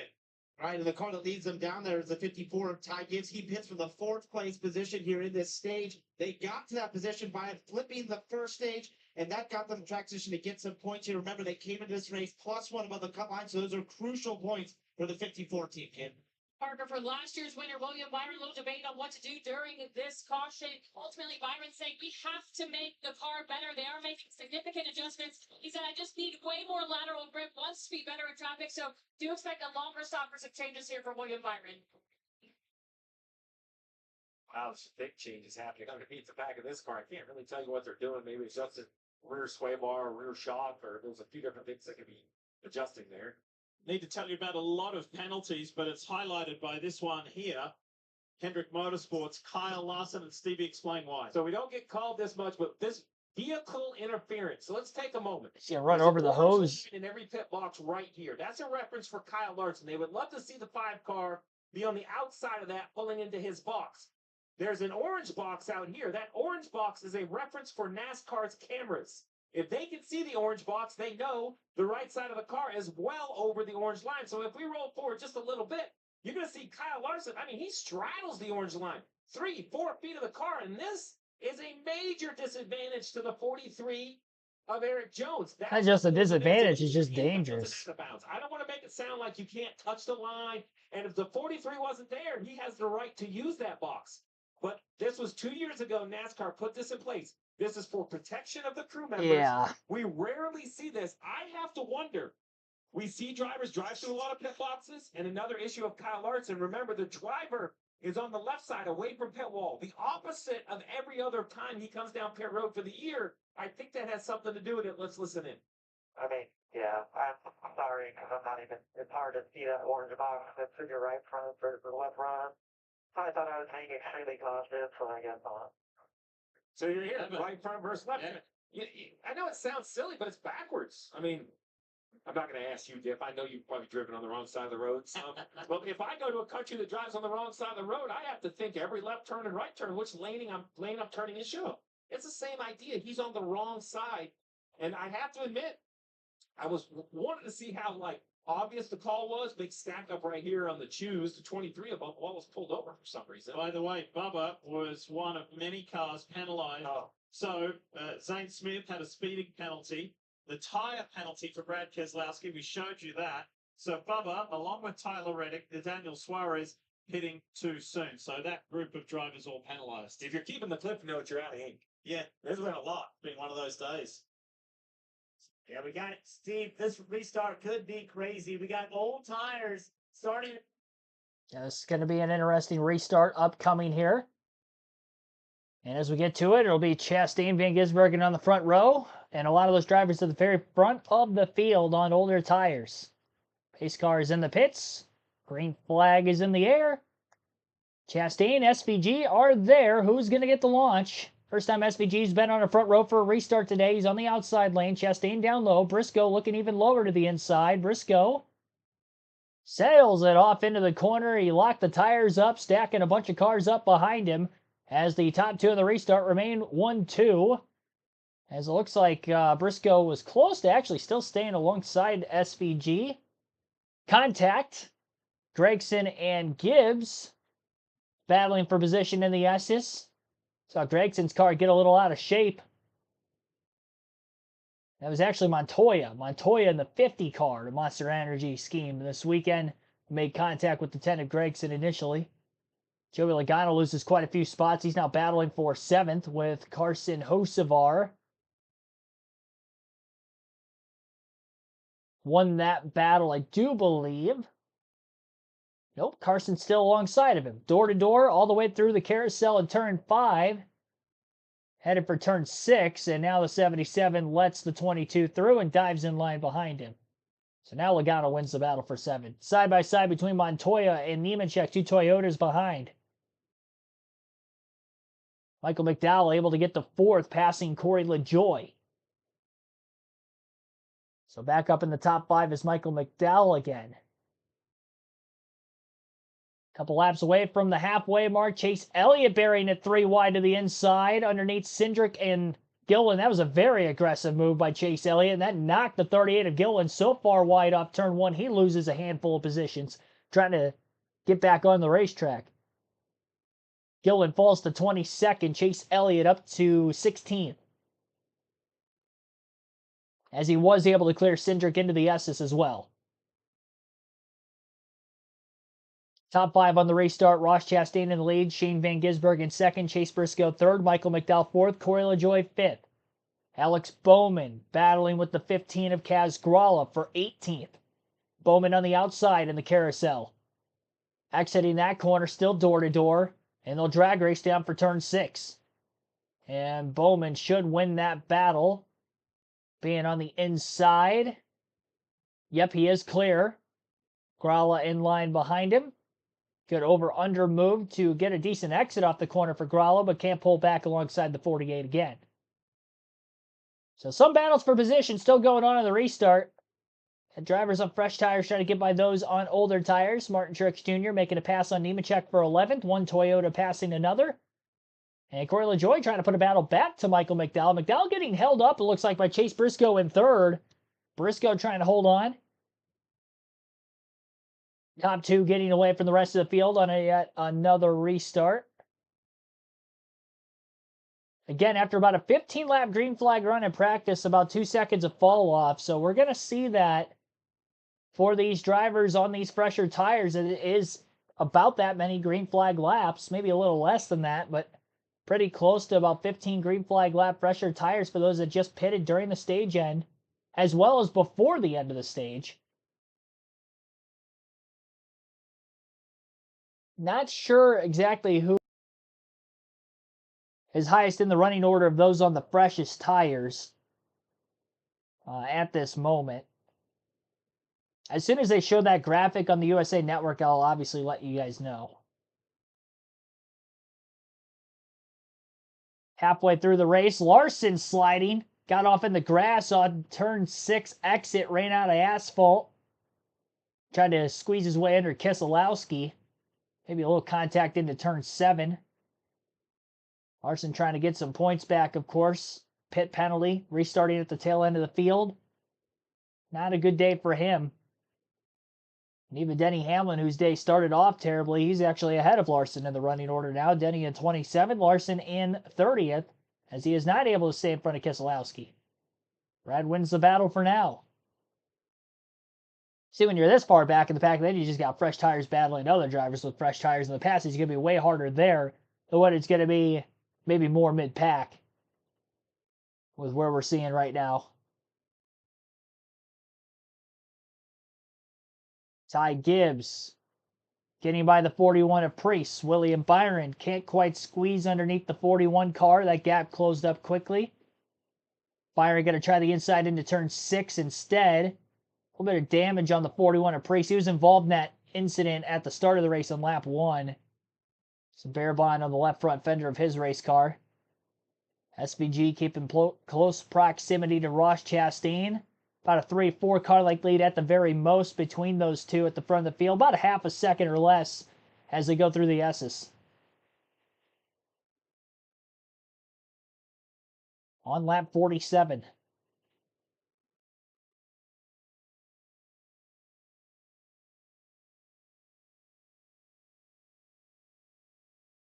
So, didn't get the diecast showing out during stage 2. Oh, meanwhile, hang on. Denny Hamlin's around, and a lot of damage to the back of his race car. Caution is out, front and back. 4th yellow of the day. Hamlin involved in a crash. But you can tell by the crowd here at turn 2. They are happy. I like the bench, and I guarantee you he is not. These playoffs have been brutal for Denny Hamlin, even pre-playoffs, with the penalty for the mix-up with the engine, where it was unsealed when it shouldn't have been. Massive loss of points. Crashed at Daytona. 3 wide in the Big S's. wreck. Recovered at Darlington, and he gets put into the wall. Yes, to get in line. 3 cars just don't fit on the entry to the S, Jeff. Yeah, Steve, look, this is simple to me. Denny Hamlin in desperation mode. This right here normally is a lift. I can't be 3 wide on the outside. Instead, he piles it in there in the worst position he could possibly be in contact. And this is how the playoffs have been for them. Did not approach Atlanta effectively. Had trouble here early. Qualified not great. And then, in my opinion, just an overreaction and a desperation move by Denny. A team that you don't normally so calculate. Everything they do is calculated. I don't know. The playoffs just have not seemed like the 11th signature. three playoff drivers going three side by side into the S's. For outside the top 25. But up near 30th position. Yeah, now if you would have said those three were going to be three wide, I would have said, oh, that's a good race for the win. Not for where they were running. It was just a mess for this 11 team. Now the story for the front kind of grows. We didn't talk a lot about it, but the fuel window is 37 to 39 laps. We have 43 to go. Pit road will open with 42 to go. Close. Series race, Connor Zilic. Congratulations, by the way. Huge congrats. First race pole and a win. I mean, that's pretty much the best way to do it. Saved a bunch of gas. And I know we talk about Goodyear tires and the fall off and all of these things, but Chastain and SVG have really held track position. Do they dare come now and fill their cars up? All right, so listen as we ride along. Listen to everybody in the gas or not.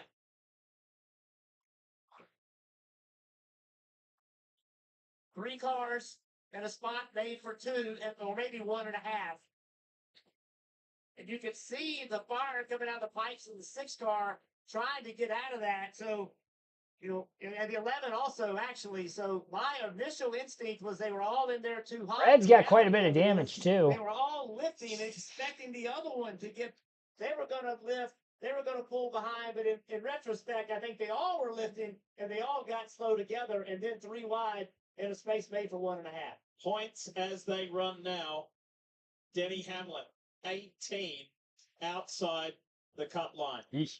This has been an expensive couple of races for the FedEx team at Joe Gibbs Racing. You did win Bristol in the spring. But you need to win Bristol in the fall. Yeah, I mean, that's the thing. It's just, look, can he? Absolutely. He can win everywhere we go. But I don't think you never want to be put in the must-win position. Let's see if anybody feels like now's the time. Looks like there's some anticipation there from pit road for the 22 car. Leaders stay on the racetrack. I can't tell if pit road's open or not. Just let your eyes drift back a little bit as Logano first goes. You'll see the red-white car of Carson Hocevar and the black number 50 of Juan Pablo Montoya. They made up 28 and 26 positions respectively. Marty, Logano. Joey Logano pits out of the 10th position at the time and coming to pit road here. They are outside of their fuel window, but again, this is what a win in the bank does for you. Something a little bit different. So the car was better on that run, but man, he was hanging on at the end, Kim. Disastrous day for Brad Keselowski, so they just had to do something different strategy-wise. Matt McCall bringing him down this stuff, trying to stretch that fuel window, but Brad Keselowski just complaining about a little bit tight, especially in the right-hander, so they're going to get 4 fresh Goodyear tires and Sunoco fuel. Regardless of what happens from here to the checkered flag, we're going to leave Watkins Glen saying it was costly for the playoff drivers. Still. Yeah, so I know. I was working on trying to get the diecast showing now. I keep getting cut off by cautions. So, yeah, here's the diecast showing while we are under yellow and a full screen commercial break on the USA Network. Today, I've got a, former really good road course racer in NASCAR, and this is a Tony Stewart 1999 Home Depot Pontiac. This from his rookie season. It's got the rookie stripes on the back of it. And, of course, a classic. One of many rookie cars that I actually have on the diecast collection in the back. So, former Watkins Glen winner. Here is Tony Stewart. Again, this is 1999. And I believe it is the only Pontiac diecast I actually own. I want to get a Ricky Craven Tide Ride one as well. I haven't gotten that at this point, but yep, that's the diecast showing for today's race. Again, it's supposed to be end of stage 2, but here we are, early stage 3. And that is the diecast showing for today. I wasn't caught off by a caution that time. Mainly because we were under caution. A lot of drivers stay out, very few pit. Joey Logano, the only driver in the front portion of the field that did hit pit road to top off on fuel. They were right around 7th, 8th place. He was in 7th because he was just in front of Hocevar, so. Carson now in 7th. Pablo Montoya in the top 10 for the first time. He's in 8th. Friday, the NASCAR Xfinity Series comes to the CW. It all begins in Bristol when Hall of Famer, our good friend Dale Earnhardt Jr., joins the field against the series top drivers in the regular season finale. NASCAR Xfinity Series racing from Bristol, Friday night, 7 p.m. Eastern, 4 Pacific, only on CW. And to find your local CW station, go to the cw.com/NASCAR. And Ty Gibbs proudly displaying that with CW big and bold on his hood, and that all begins next Friday at Bristol Motor Speedway, which of course is the end of the regular season for the Xfinity Series. It is a cut-off race here in the Cup Series. We're getting ready to go. The Toyota Camry pace car lights are off. A familiar scene of Ross Chastain and Shane Van Gisbergen at the front. How about Spire Motorsports? Corey LaJoie in that Cambridge Cup. All right, here we go. Green flag about to be back in the air. Chastain, SVG on the front row yet again. SVG outside, Chastain inside. Chastain's been inside front row every restart today. We'll see if he nails another one.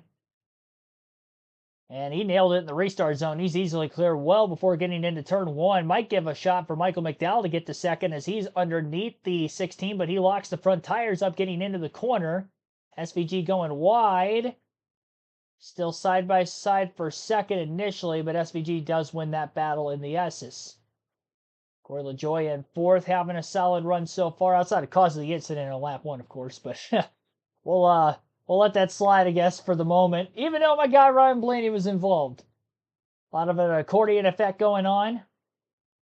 Dropping out of line, trying to make some dive bomb moves into the bus stop further back in the pack. Chase Elliott was working on Juan Pablo Montoya for 10th.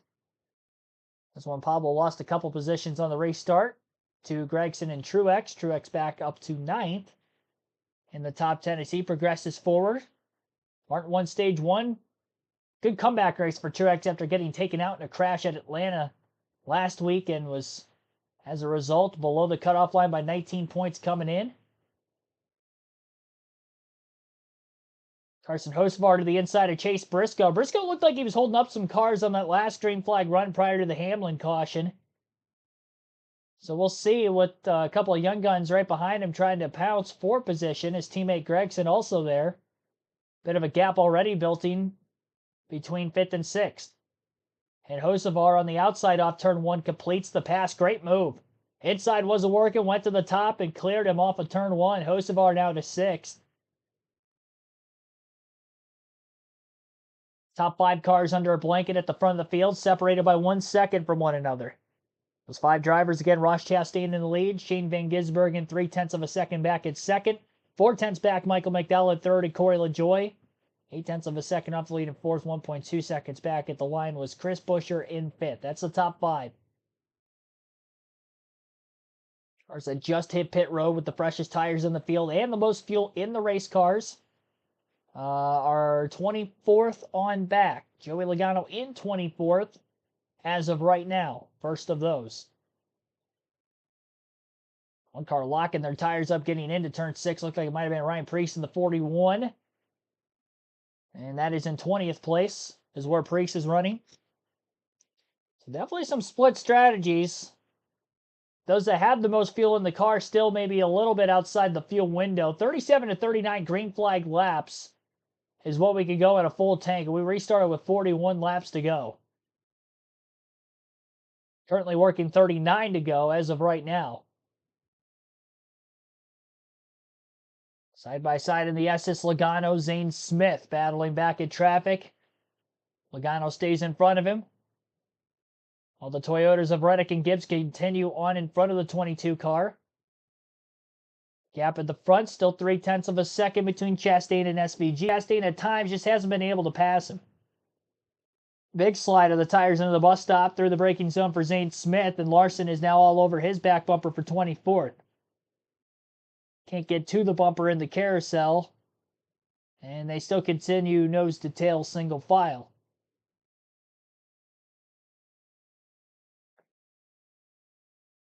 So again, Chastain has led nearly every lap of this race. He's led all but 5 laps from the pole. 48 laps led and counting for Ross.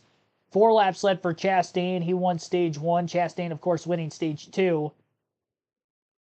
And Alex Bowman led 1 lap in this race as well, which I believe that would have been during caution. Those are the only 3 drivers to lead a lap in the race, and we've had 4 lead changes total. Logano, Reddick side by side off turn 1 through the S's. Logano trying to stay there tightly on the 45. 71 all over the back. SVG more on the curbing, and Chastain holds clear into the S's. Chastain maybe pushing a little wide. Michael McDowell still right there behind SVG, just a few more car lengths back. Chris Buescher with McDowell. 2 Chevys lead 2 Fords and another Chevy in the top 5. Only Toyota in the top 10 is Truex in 9th on the manufacturer race today. A little over an hour and a half from the start of the race to where we are going now. And that fuel window is about open from now to the end of the race. But considering how valuable tires are, if we do have a green flag stop, I'd imagine a lot of these teams are going to try to take this run as far as we can. First of those that will pit are going to be the ones at the very front of the field, as they were the furthest back pitters, I guess you would say, back in stage 1. It's the last time they had pitted. So right around lap 17, 18. And we're currently on lap 54. We've had a lot of caution laps, obviously. But that is the last time they pit. Very old tires. McDowell, big closing rate on Van Gisbergen through turn 1 that time. And Ross actually pulled SVG, so not a great corner for the 16. Rebounding through the S's. And then he's going to try to stay in the track down these long straightaways to get back to the 1. Very much doable. 3 very long straightaways on this race course. In between the S's, the bus stop, turns 5 and 6, and as well, of course, that front stretch off 7 into 1. That is the longest straightaway on the track. As again, it is the main straightaway. We'll go through the full field running order as of right now. Again, 36 laps to go. Ross Chastain leads. Shane Van Gisbergen second. Michael McDowell third. Chris Buescher fourth. And Corey LaJoie in fifth. Carson Hocevar 6th, Chase Briscoe 7th, Noah Gragson 8th, Martin Truex Jr. 9th, and Chase Elliott 10th. Juan Pablo Montoya 11th, Josh Berry 12th, Christopher Bell 13th, Austin Cindric 14th, John Hunter Nemechek 15th, 16th for Alex Bowman, William Byron 17th, Justin Haley 18th, Kaz Grala 19th, and Ty Gibbs 20th. Tyler Reddick 21st, Joey Logano 22nd, 23rd Zane Smith, 24th Kyle Larson, and 25th Eric Jones. Austin Dillon 26th, Brad Keselowski 27th, Daniel Suarez 28th, then Daniel Hemrick 29th, Harrison Burton 30th, Todd Gillen 31st, Kyle Busch 32nd, Bubba Wallace 33rd, Denny Hamlin 34th, and Ryan Preece last car in the lead lap in 35th. 36th out of the race, AJ Allmendinger, as well as Ricky Stenhouse Jr. 37th, and Ryan Blaney 38th. 34 laps to go now at Watkins Glen International. You're listening live on KRC to the Go Bowling at the Glen, second race of the NASCAR Cup Series playoffs on KRC.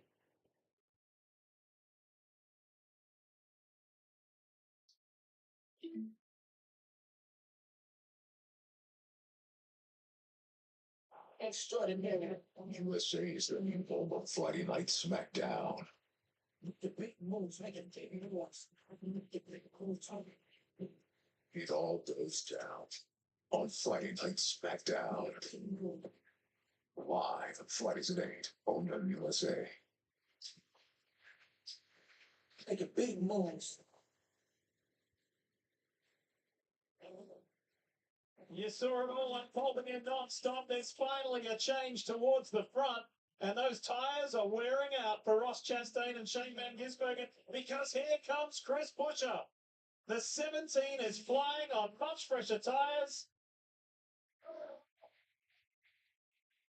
Look at the footwork, bottom right. You see middle pedal on the brake, using the throttle off the corners, and he'll tap them on the downshifts.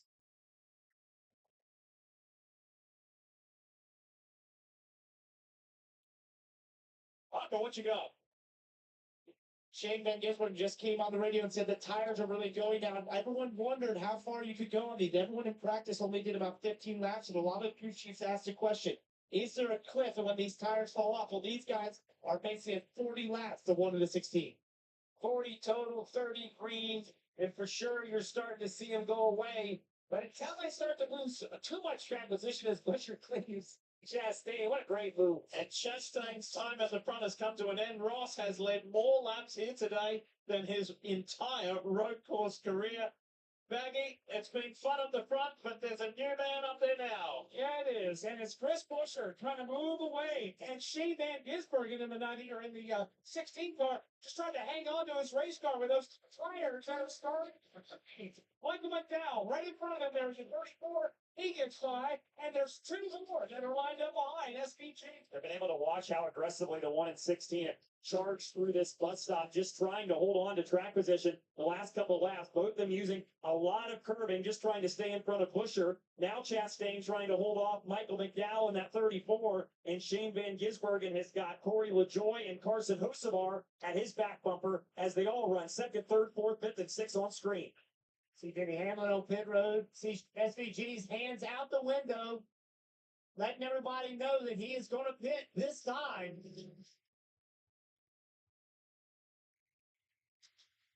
And here he comes. They made it last so well for so long. Ross Chastain and Shane Van Gisbergen, who will be teammates at Trackhouse next year as SVG steps up to come full time. Parker, they're coming your way. Tell us more. Right, Lee. The 16 mates, they fell off a cliff there as he comes to pit road. Could not go any further. Also, he saw him on pit road. He had a left rear tire, so it's coming apart from run on the bodywork, Kim.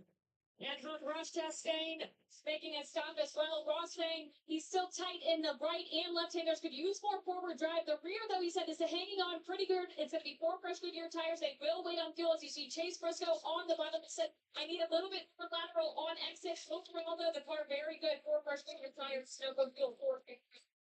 Everyone in the field from this point can make it on fuel. So when you come to pit road, really determine, how many guys have pitted. So if the caution comes out, you could lose track position to them. How important do you think Goodyear tires are? Right now, if you pit, you're going to have to run about 31 laps on this final set if you don't want to come back to pit road. So I don't think we're going to see as many pit on the same lap as we normally do. I think they're going to trickle in 5 or 6, 7 at a time over the next maybe 5 or 8 laps. Well, especially now with knowing, as Chris Buescher dives, knowing all well and good how far Chastain and Van Gisbergen could go. And then they saw that definite drop-off. Parker?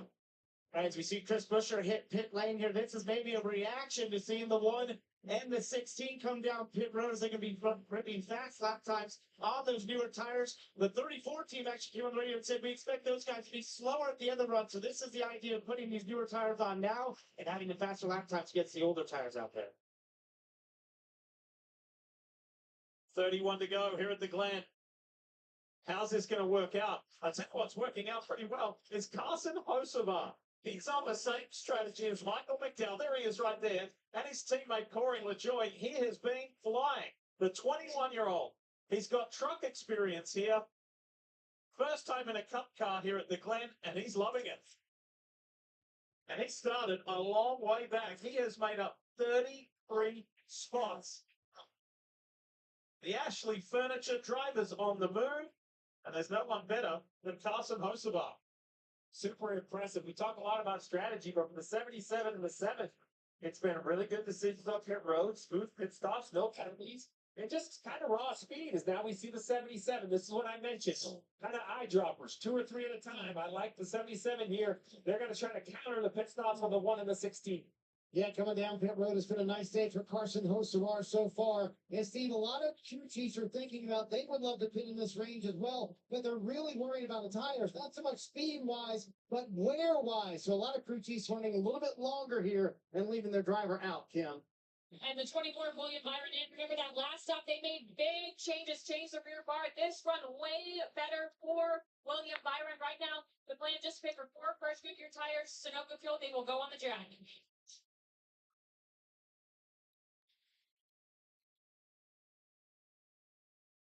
Been a pretty determined comeback from the 24 team, the defending race winner here at Watkins Glen. There's his teammate Alex Bowman. Look at this chaos here at the inner loop. Well, you got Logano, Larson, and Zane Smith, who still believe that they are on the front end of this strategy, pitting at 48. They feel like one yellow, they could try to connect it to the finish. And they have run in the Hornets' nest this entire run. Christopher Bell right there in the DeWalt number 20 for JGR. Remember, he was caught up in that opening lap chaos Oh! when he was turned around. There's contact there with Austin Dillon. Man, I don't think Dillon liked it. He's giving the 20 a couple of shots right here. Like, hey, man. Might have another one here. Might have another one here. Dillon is making. Oh, he turned him. Well, I think there's something wrong with the 20. He was so slow. Come to pit road. Oh. Battle trying to get the 3 to his right side, and the 3's not going to lift and let him across. The 20 gets spun out, gets the pit road now to service of his crew, Marty. Boy, what an event. Well, that was crazy. Oh, I clicked on the IndyCar race. My bad.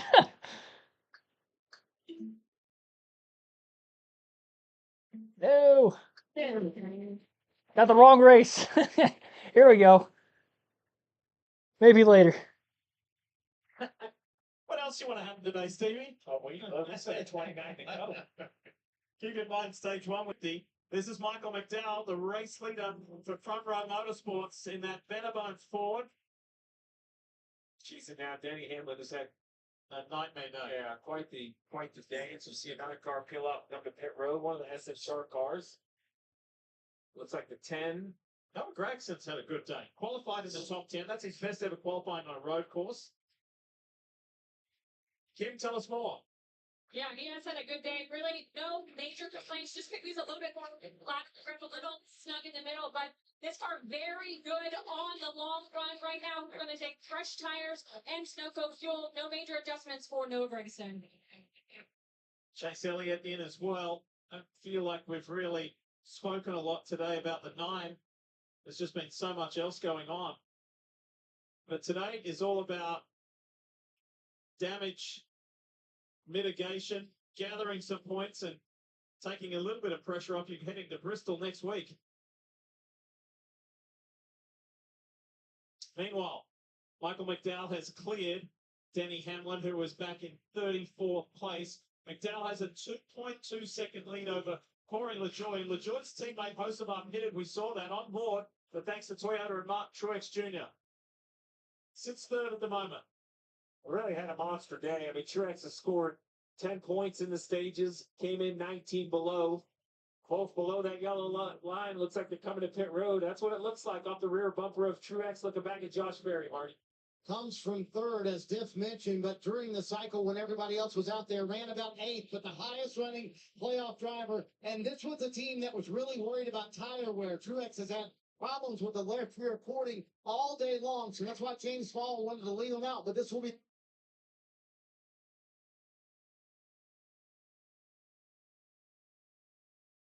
the longest run of the day for Truex. We'll check his tires too when they get over this side of pit wall, Kim.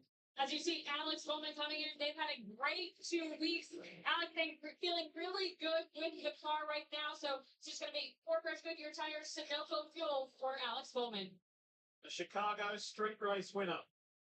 The Ally Chevrolet Hendrick Motorsports, more valuable points to consolidate his spot in the playoffs, heading to Bristol and to advance to the next round. He is in the middle of the top 12, and that's pretty nice. All right, so here we go. Christopher Bell in the yellow car on the right-hand side of your screen. Kyle Larson on the outside. The green machine in the background. There's the first bit of contact between Austin Dillon and Christopher Bell. So he's pushing and he's shoving, and the 20 right here, I think, is trying to get to the right to come to pit road, but he moves left. I don't know if he was kind of shoved that way. He doesn't know the 3's there. But either way, the 3 is trying to pass the 20. He doesn't know or doesn't care, maybe, that the 20's coming to pit road. So as the 20 turns left and slows down, the 3's picking up the gas. 12th with all that happened. Just forklifted it around. And that's a shame for Christopher Bell because he was running 12th after that comeback from the opening lap incident. So again, another example of a costly day for yet another playoff driver. Michael McDowell, unfortunately, is not in the playoffs. But a win is a win, and if he can drive his front row forward to a victory here at the Glen, that would be special. All right, left side, you see last pick, McDowell, LaJoy, Cindric, yet to pit, Logano, Smith, Larson, Keselowski, trying to stretch tires and fuel. First car, green light, Chris Buescher, 14th.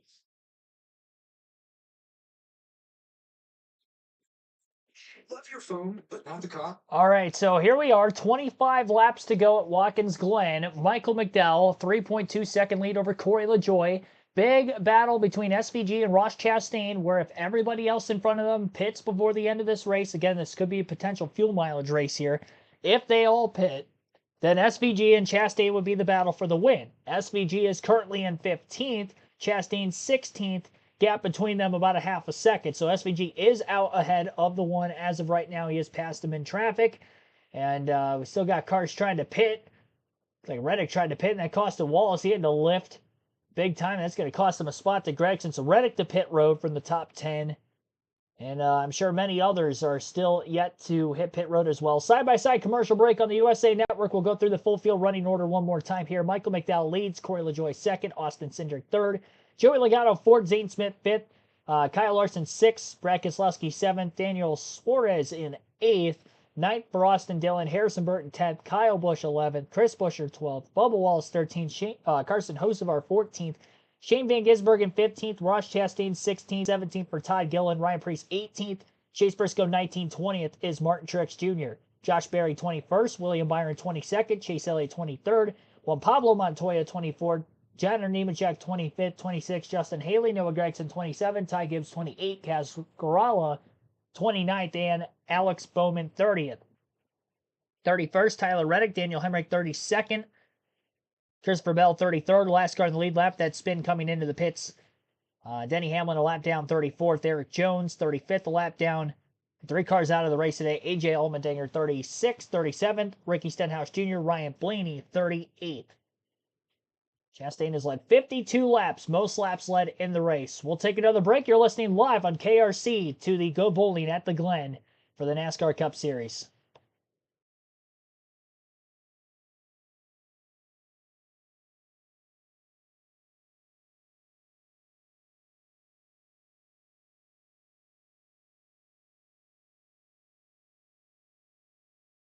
"24 laps remain here at Watkins Glen.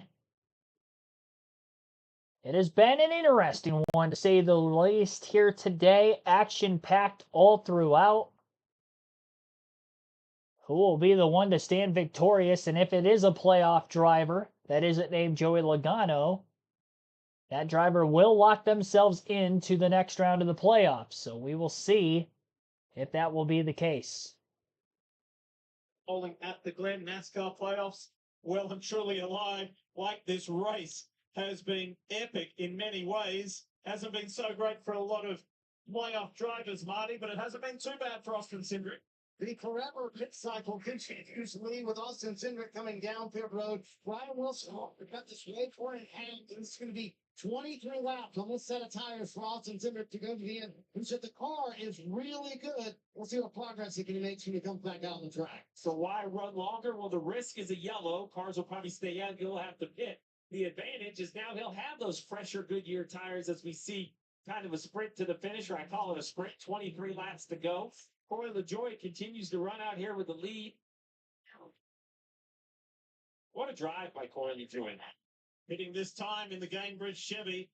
And they're going to have to keep an eye out in the background with this, like Marty said, ever cycling pit stop rotation. They're going to have to keep an eye out.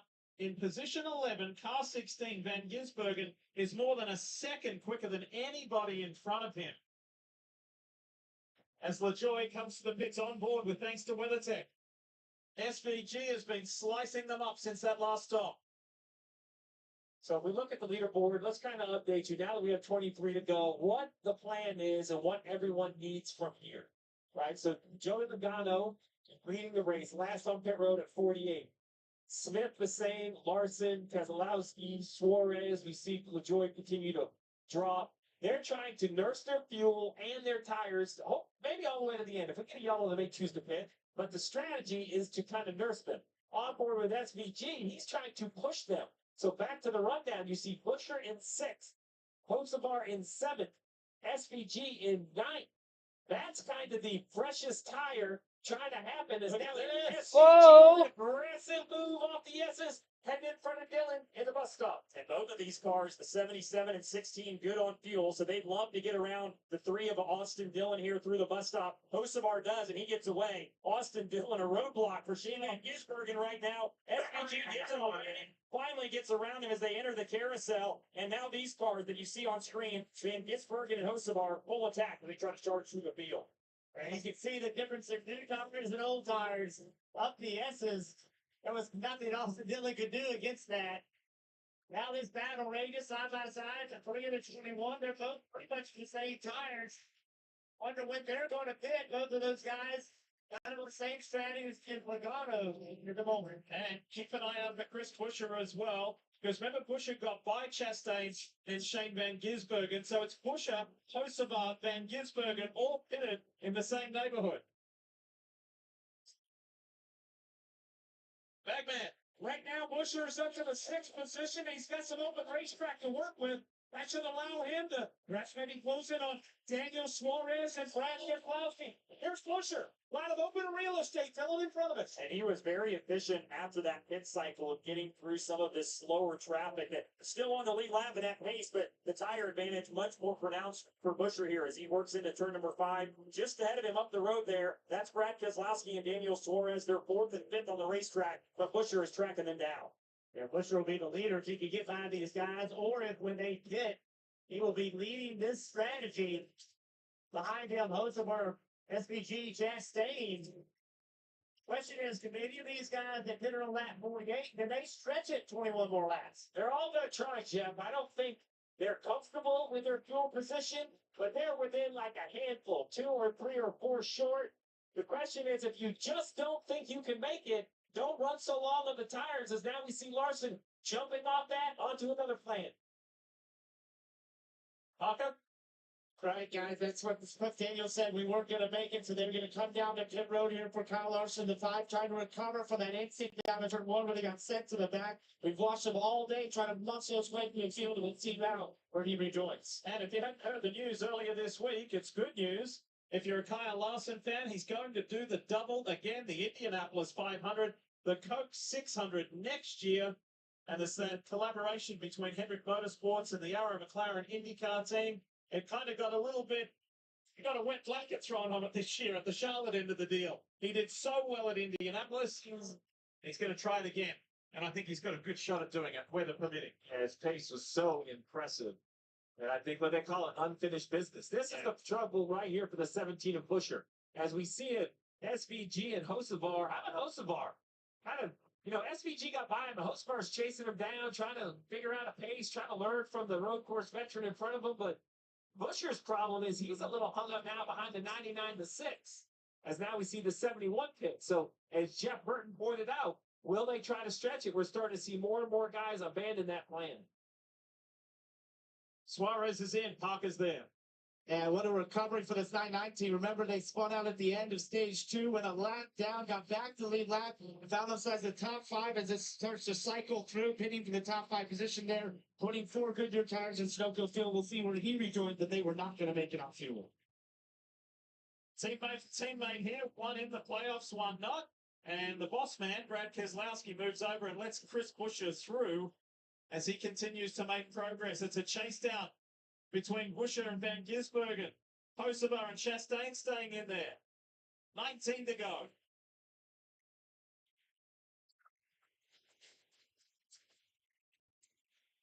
All right, here we are under commercial full screen yet again. 18 laps to go at Watkins Glen. Joey Logano leads by 2 seconds over Chris Buescher in second. Brad Keselowski 3.2 seconds back in third. Shane Van Gisbergen 6.8 seconds off the lead in fourth. Carson Hocevar 8.1 seconds back in fifth.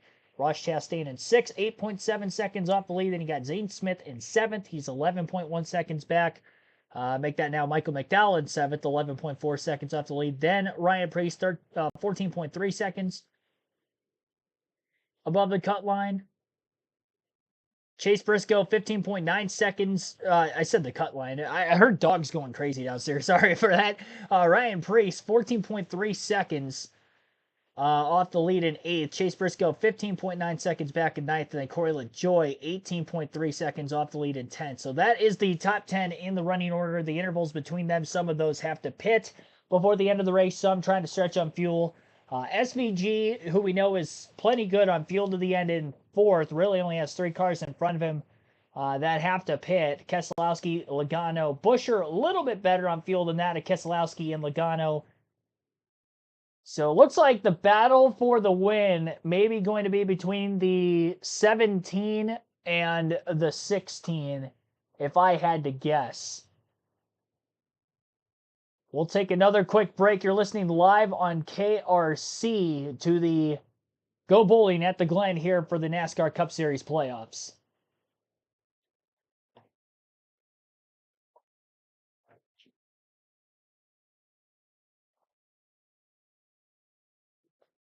Even Newman in the chat saying, hoping the race stays green. I hope so too. My guy's out of the race, so it is what it is. My pick was Ross Chastain to win. Here's my number 1. My number 2 is Shane Van Gisbergen. They have been pretty much 1-2 all race. On strategy right now, leads them currently running 4th and 6th. Chastain is 6th, SVG in 4th. But down to just 17 laps to go. Chris Buescher is the leader, and we do have a car that's spun backwards with quite a bit of damage. 15 car Kaz Grala. I can't tell where that's at on the racetrack. It looks like turn 7. A lot of damage in turn 7 for Grala. Back going in the right direction again. He is coming to pit road. Have to wait to see a replay on exactly what happened there. 16 laps left now for the race leader, but he is in the pits. We do stay green. No caution for that. Logano a 2.5 seconds off the lead with Buescher out in front. Joey still on the racetrack, trying to nurse it on fuel. At this point, when you lose the lead and you're only racing for playoff points, I would imagine Logano should probably come to pit road. Showing a replay of the pass for the lead off turn 7. Buescher got to the inside of Logano, maybe into his right rear a little bit, got a little loose on the 22. And down in turn 1, outbraking him on those slightly fresher tires. And again, Chris Buescher does lead. He's 2.5 seconds ahead of Shane Van Gisbergen. Now make that 5 seconds ahead of SVG. The scoring on the top left-hand corner of the screen on the USA Network broadcast, it said 2.5. Now it's saying 2. He's about 5 seconds off the lead. I don't know why it's glitching out like that, but 5 seconds off the race leader is SVG. That last lap, Van Gisbergen ran a 74.901 to Buescher's 74.270. So Buescher was quicker, though Buescher's got clean air, no traffic in front of him after passing Logano. And I believe SVG did have to pass Keselowski that last lap for position. Fast forward to the end of this lap, and now SVG a little bit quicker, 73.851. He picked up quite a bit to a 73.988. So a little over a tenth quicker for Van Gisbergen that last lap. But he's going to have to quicken the pace even more if he's going to catch Buescher, assuming Buescher makes it on fuel to the finish. Chastain was going wide off turn 6, battling currently for 5th place with Carson Hocevar. I believe Hocevar is on the same strategy of Chris Buescher here. Carson settles in nicely. He might make it on fuel to the end and cash in on a top 10 finish, which the rookie has done already a few times this season. Great run after starting outside the top 30 in the race for Carson.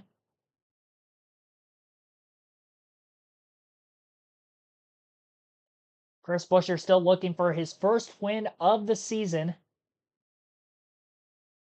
Shane Van Gisbergen now to second. Joey Logano,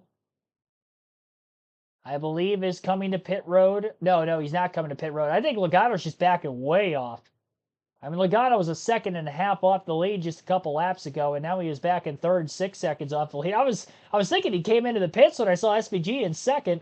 That is not the case, because when the camera panned to SVG, he was in front of the 22. 22 still on track. Obviously, big tire differential between the 22 and the cars that have just passed him of Buescher and Van Gisbergen, but he's not that much slower a lap. I think he's backing it up and trying to make it on fuel and salvage at least a decent finish here today. Another side-by-side commercial break. We'll keep our coverage rolling, though, as we have 14 laps to go.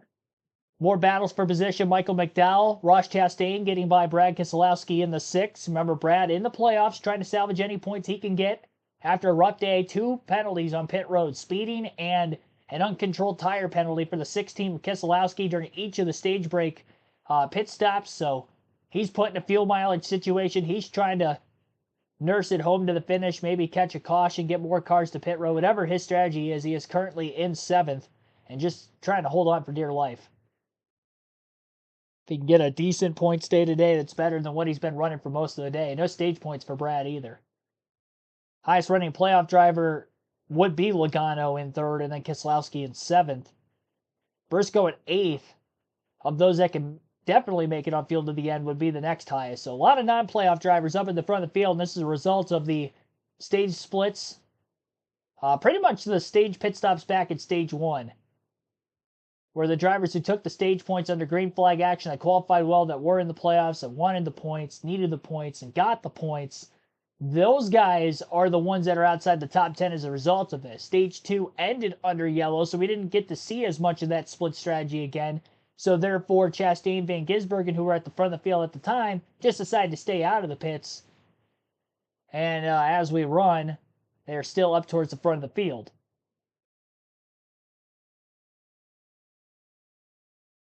SVG a little bit better than Chastain, driving through traffic on that green flag run post the final pit stop of the race, which has been in the midst of this run. We restarted with 41 laps to go. So for Logano and Keselowski to try to make it on fuel, that's how far they have to go. Corey LaJoie, I don't think has pit yet either in 9th. As well as Ryan Preece in 10th.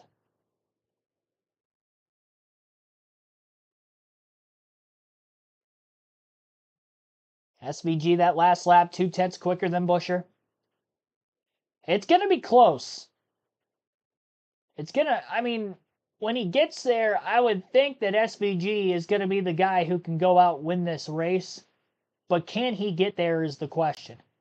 21 laps is a long time. Chris Buescher's got to be flawless. He cannot make any mistakes. One simple slip up and he's a half a second slower a lap than SVG. That's just that much sooner SVG can get to the back bumper and get to Buescher in the closing laps of this race. 12 laps at Watkins Glen is a long time. Working on 11 at the line this time by Buescher through 6 and 7. Looks like the sun visibility would be very tough headed to turn 7. I mean, you were looking directly into the sun on that side of the racetrack, but maybe that's what happened to Austin Dillon when he turned Christopher Bell earlier. Maybe he was blaming it on the sun over the grandstands in turn 7. I mean, I'm not kidding, though. You are driving directly into it. It couldn't be more straight. Okay, SVG driving into it right now.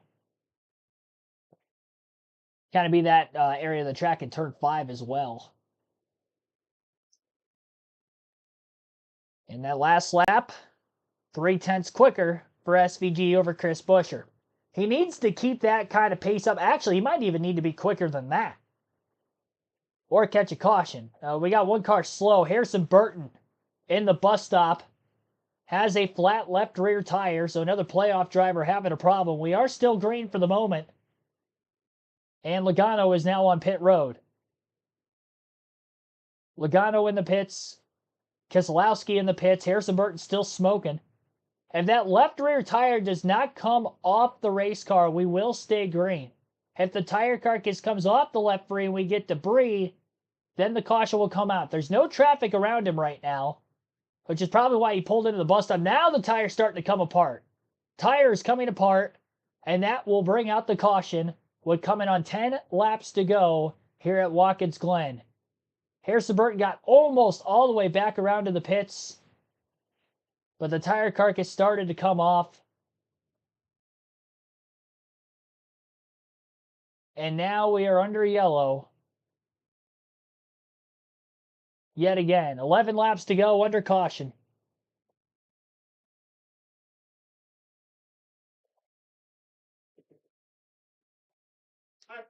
Actually did a nice job keeping the car under control and keeping it straight. Stevie, Steve, a bad break for the 21, because had that caution come out 4 or 5 seconds before, they may could have stayed on the lead lap. However, when you called the caution, you cannot be the first car lap down. And Jeff Harrison is the 10th different playoff driver affected by something today. It has been highly eventful for the 16 playoff drivers. Chris Busch's 4-second lead has evaporated. That gives Shane Van Gisbergen another shot as we enter the final. He might have still caught it before. I really wanted to see that play out naturally. But how much better? Hated this caution came out. 25th to the plan.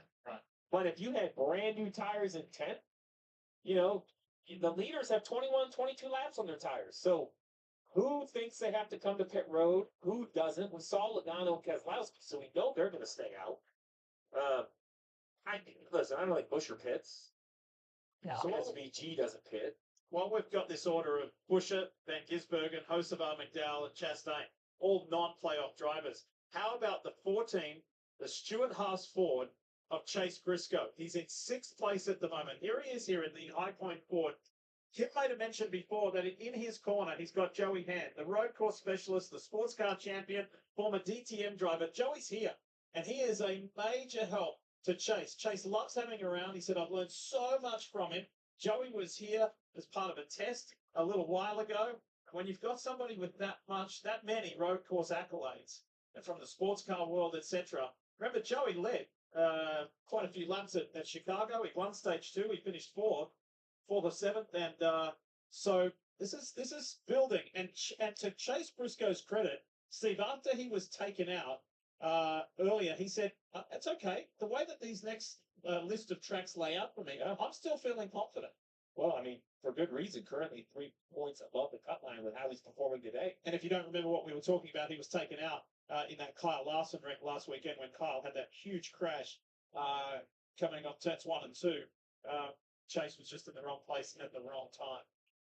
The interesting decision. I think the leaders have no choice. They're going to have to stay on the racetrack. But somebody somewhere is going to split this field up and say they want to be on offense, not defense. Who will it be?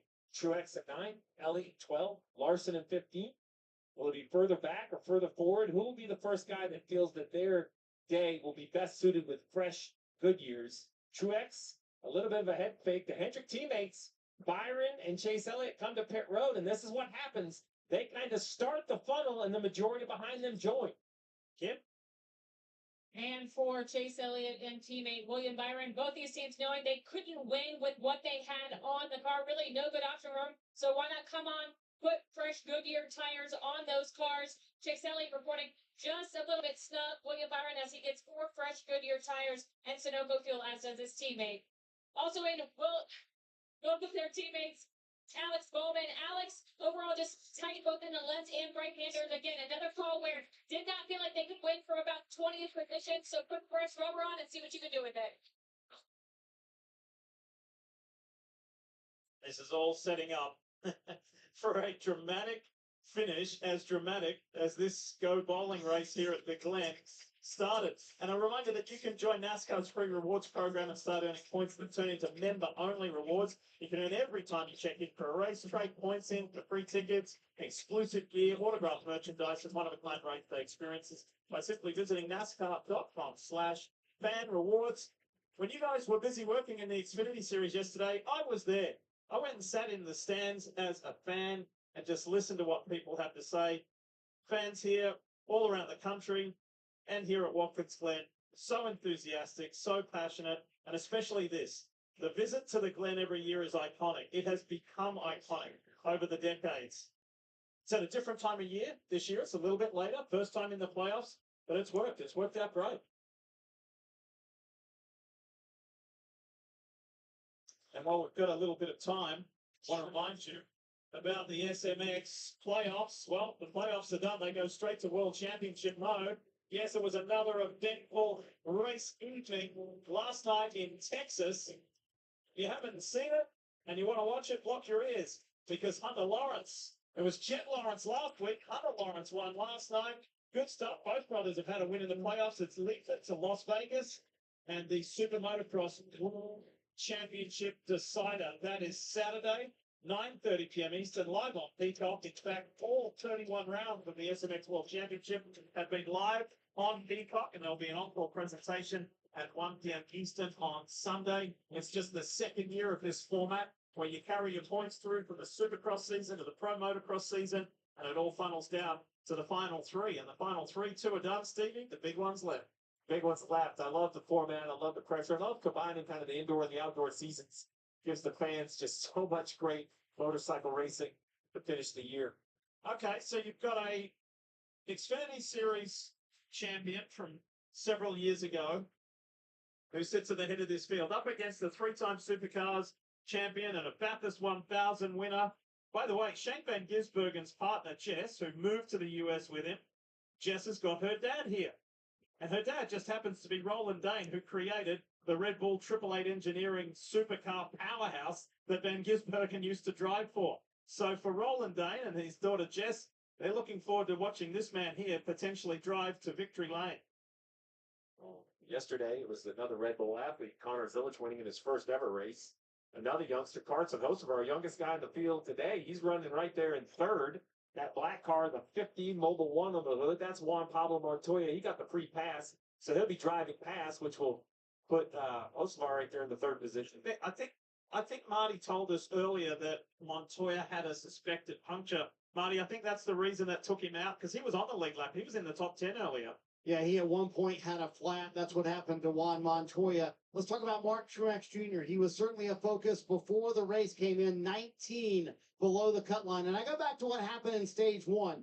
They won that stage, got those 10 points, and because of that, you see it on the left-hand side of your screen. Right now, Truex +1 above the cut line. And they asked him a moment ago, hey, how are the tires? He said, not great. But James Small kept him out, Cam, saying, hey, you got to hang on to it for these final few laps. Yeah, it has been a roller coaster of a day for Brad Keselowski. As you see, the point stand -1. That's where they came in.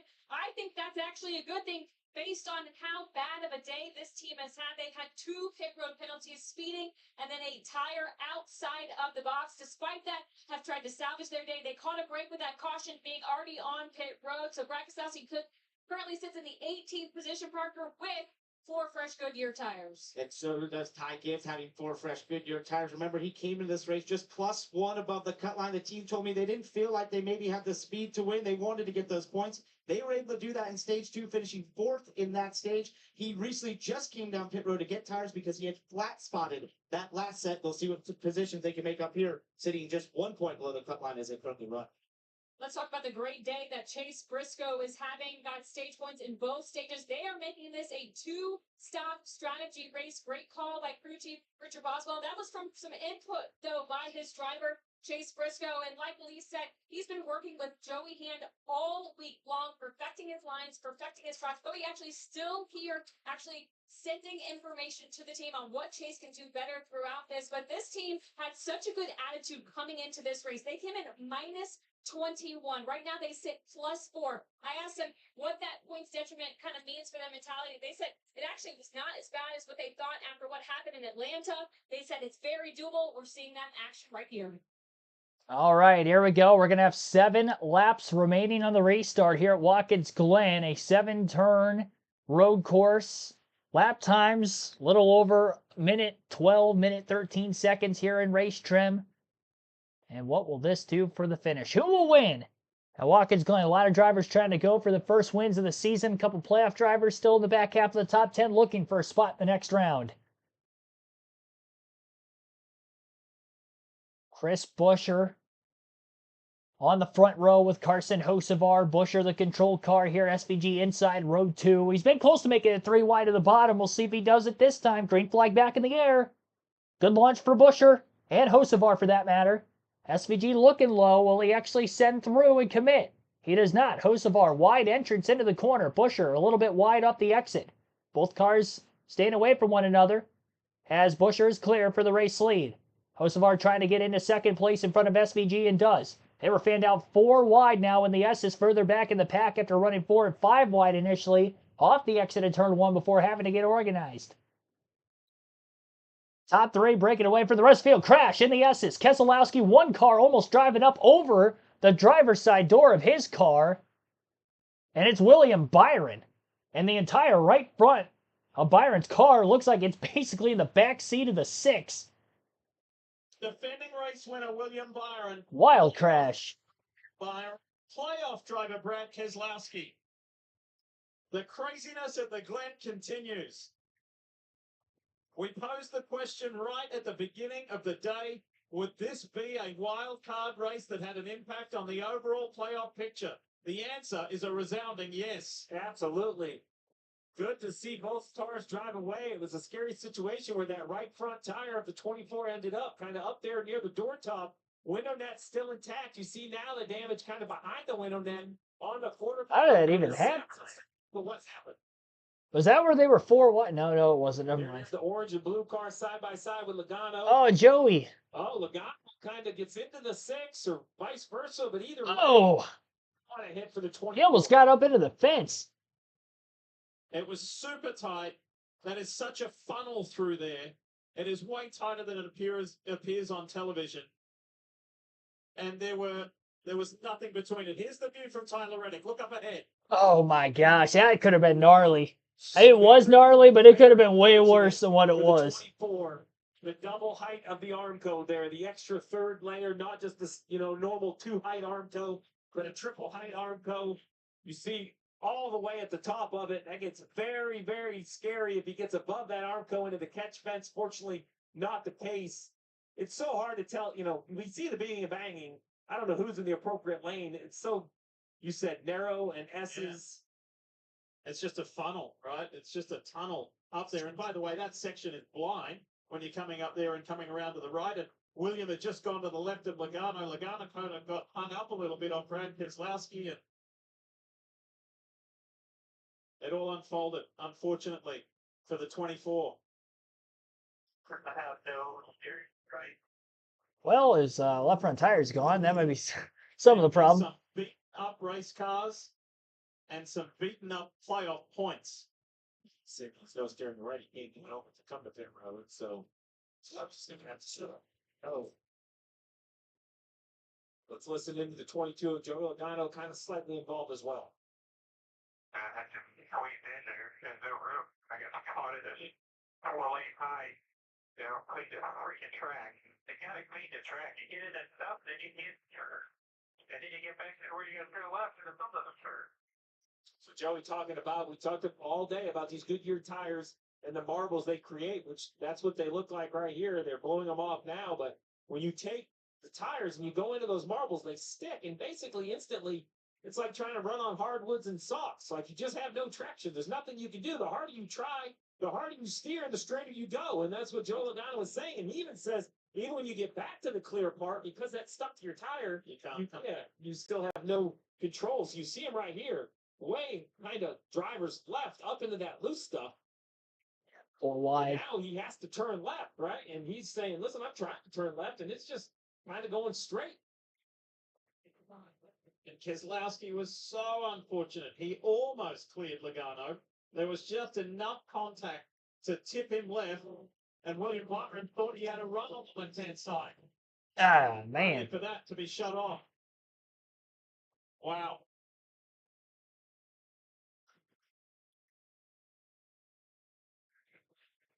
The 24 sitting on pit road, heavy damage. We're here in the 21. Harrison Burt, the playoff car, pre-pass. You don't have any idea how many points that could gain him in these chaotic finishes. Yes. Byron came to pit road to get some fresh tires, along with his teammate, the 9 of Chase Elliott. Elliott passes 6 cars in this main thing.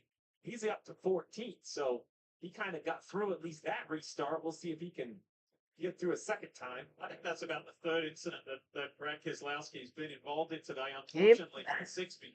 Must be saying, what else is going to happen to me today? He was in it right from the very first lap. Look at the state of his race car. There's a lot of wounded cars out there, but he's going to keep pushing on with 5 to go. So another interesting thing that happened there at the front of the field. Let's talk about SVG. So he decided, he's running second at the choose. Yep. He decided to line up behind Busher. Yes. The 77 took the front row. Yep. Well, whether it was going to work or doesn't work, it doesn't matter at this point. But in the few corners they ran before the caution came out, SVG lost the position to Hocevar in that cycle. So you see right-hand side of the front row, Hocevar, left side SVG. I kind of like driver's right because he doesn't think he's going to get run over or spun out. If I'm SVG, I think we're going to get out into clear traffic. And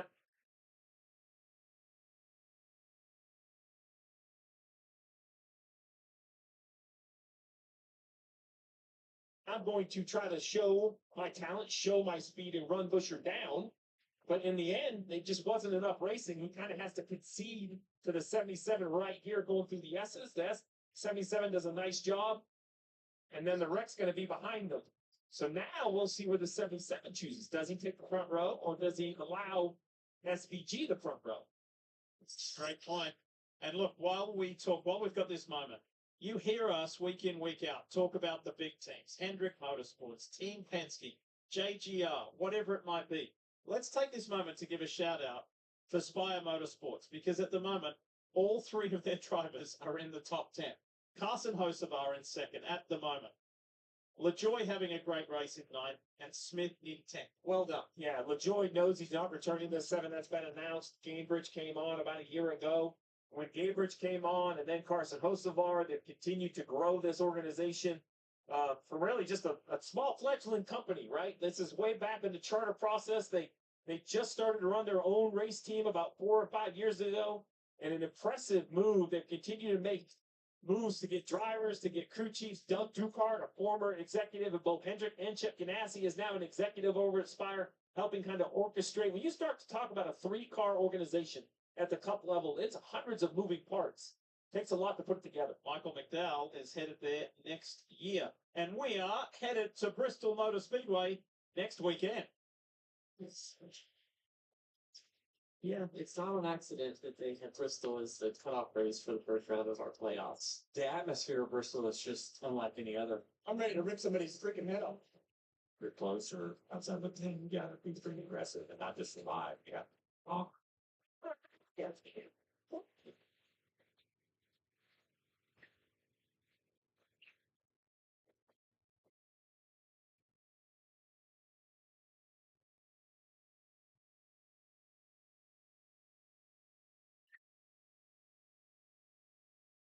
Well, there were 54 lead changes there in March. So can you imagine what next weekend's going to be like? By the way, to talk about that and a whole lot more, NBC Sports on Sirius XM, you know it. It's NASCAR Radio Channel 90, live Wednesday at 9 a.m. Eastern. It's our very own Marty Snyder to talk all things playoff. So we highlighted last week just the complexion of these first 3 races in the playoffs. Atlanta to the Glen to Bristol. And it's not disappointing. It's not disappointing. And you think about Bristol and what happened there in the spring. It was chaos. It was tires not lasting more than 40 or 50 laps. You would blow a tire. Hopefully, if the caution came out, you wouldn't be in. You really had to manage tire. And they're taking that same tire back. And so with all the chaos and this playoffs already, if this race isn't even over, 2 races in, has created. Imagine going to Bristol. That's why I say that nobody should feel safe. It was wild in Bristol. You had no idea what's going to happen this time, and it's the night race at Bristol. And that, in and of itself, always creates excitement. Drivers throwing bottles at each other, fisting each other. It is pure chaos, and it's a ton of fun to watch. Are you ready? I'm ready. You've never been. You've never seen Bristol appear from the Tennessee mountains. There's nothing like it when you drive down the road and see the Coliseum up there on the hill. Jeff, we're going to have to get Dip in a pace car at Bristol as well. Oh, yeah. That's mandatory. It's, that is so much fun, and the history and the heritage of that race.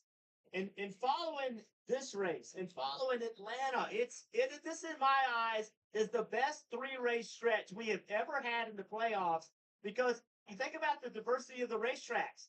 Every team has to bring their very best, and they got to bring it yet today. Still about a race left. The choose is happening right now. As we come to the choose, let's take you on board with William Byron. Check out this view.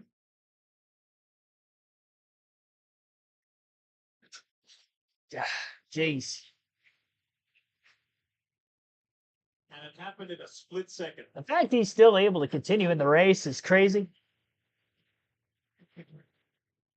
Both of them, really. Yep. Sure did. Lights are out on the Camry. All right, we're going to have 3 laps to go in the restart. This is not an overtime finish. Again, 3 laps to go here at Watkins Glen. It'll be Chris Buescher again inside row 1. Outside row 1, it's going to end up being Carson Hocevar. Row 2, you got SVG, Ross Chastain, who have been dominating the race in the laps led department. Mainly Chastain. SVG actually has not led a lap yet in today's race, but trying to conquer Watkins Glen late. Pace car down in the pits.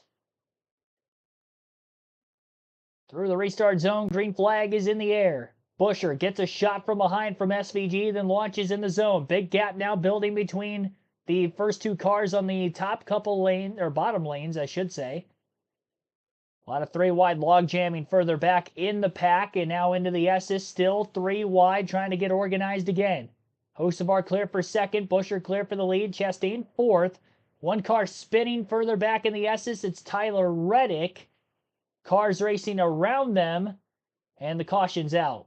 Again, Kyle Busch, Tyler Reddick in the incident further back in the pack, and a quick caution.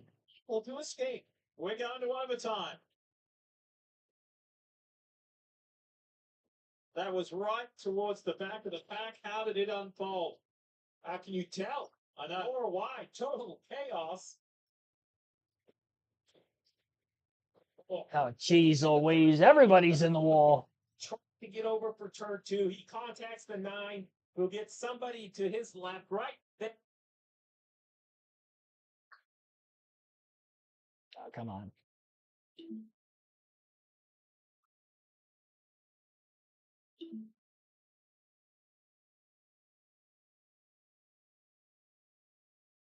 Truex, here's There we another go. two. Tyler Reddick.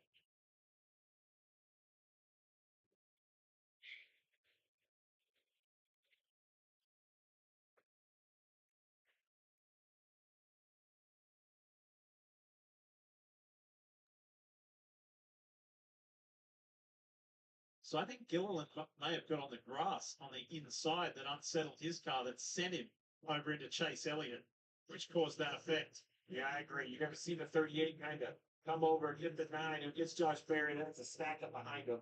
I mean, look, they're 4 wide, 5 wide, trying to get across that short chute. It just doesn't work.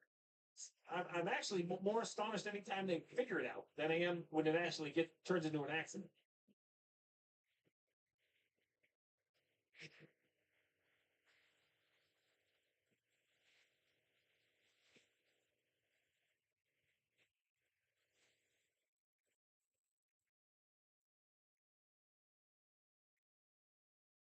That was the view from Kyle Larson's HendrickCars.com Chevy. You saw him get a little shove. As President stay green.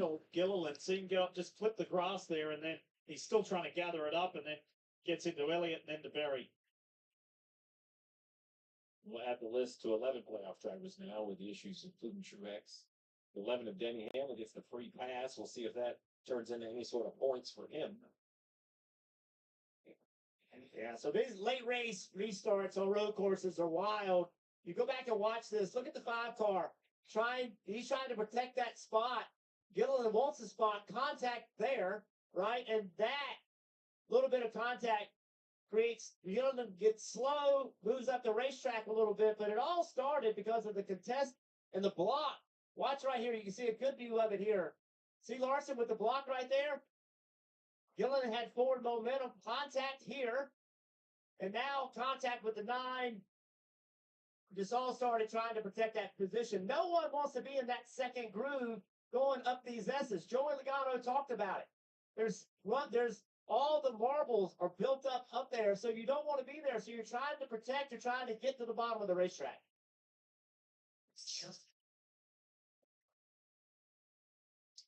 It's really been the theme of the day. Right from the opening lap, and this Reese's Toyota of Martin Truex Jr. Marty was involved. Was there any damage? What's the team saying? There is damage. They're going to come to pit road lead. Before these last 2 cautions, Martin Truex Jr. was sitting in 11th and was on the right side of the cut line. As of right now, he is 18 below the cut line. Here was his reaction to that accident. Yeah, I reckon I get it, man.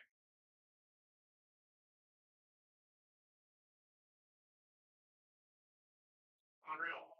You know, slow down for guys crashing in front of me. I just get run over. Like, we never ran into me. Sure. What am I supposed to do? Where am I go?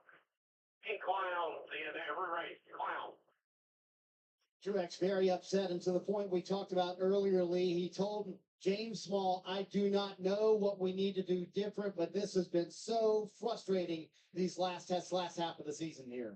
There is James Small, his crew chief, who said, look, I think the end of our bad luck should end here. We need it to end here. And it was looking that way, Steve, for the majority of the race. Well, and what I've seen on the previous 2 restarts, you know, I don't know how many overtimes we could have. I think these stories are going to continue to grow.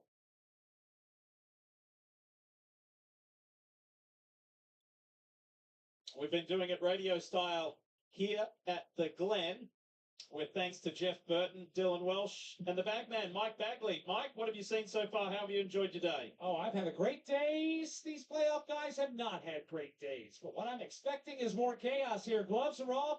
It's going to be a bare knuckler to settle this one this afternoon, and it should be very entertaining. Hopefully, not more than 1 overtime. Dylan, what do you think? Well, if they make it past Hopefully. for the first time in a couple restarts, there's another opportunity for it to get more physical up here by me at the end of the backstretch. The bus stop, well, we haven't really seen any wrecks out here. We've certainly seen cars beating and banging off of each other all day long, and then another opportunity to make some sort of pass or a maneuver once you get out of the carousel and head towards Jeff. So, Burton, there are plenty of chances for these guys to continue to get after it for these final couple of restarts.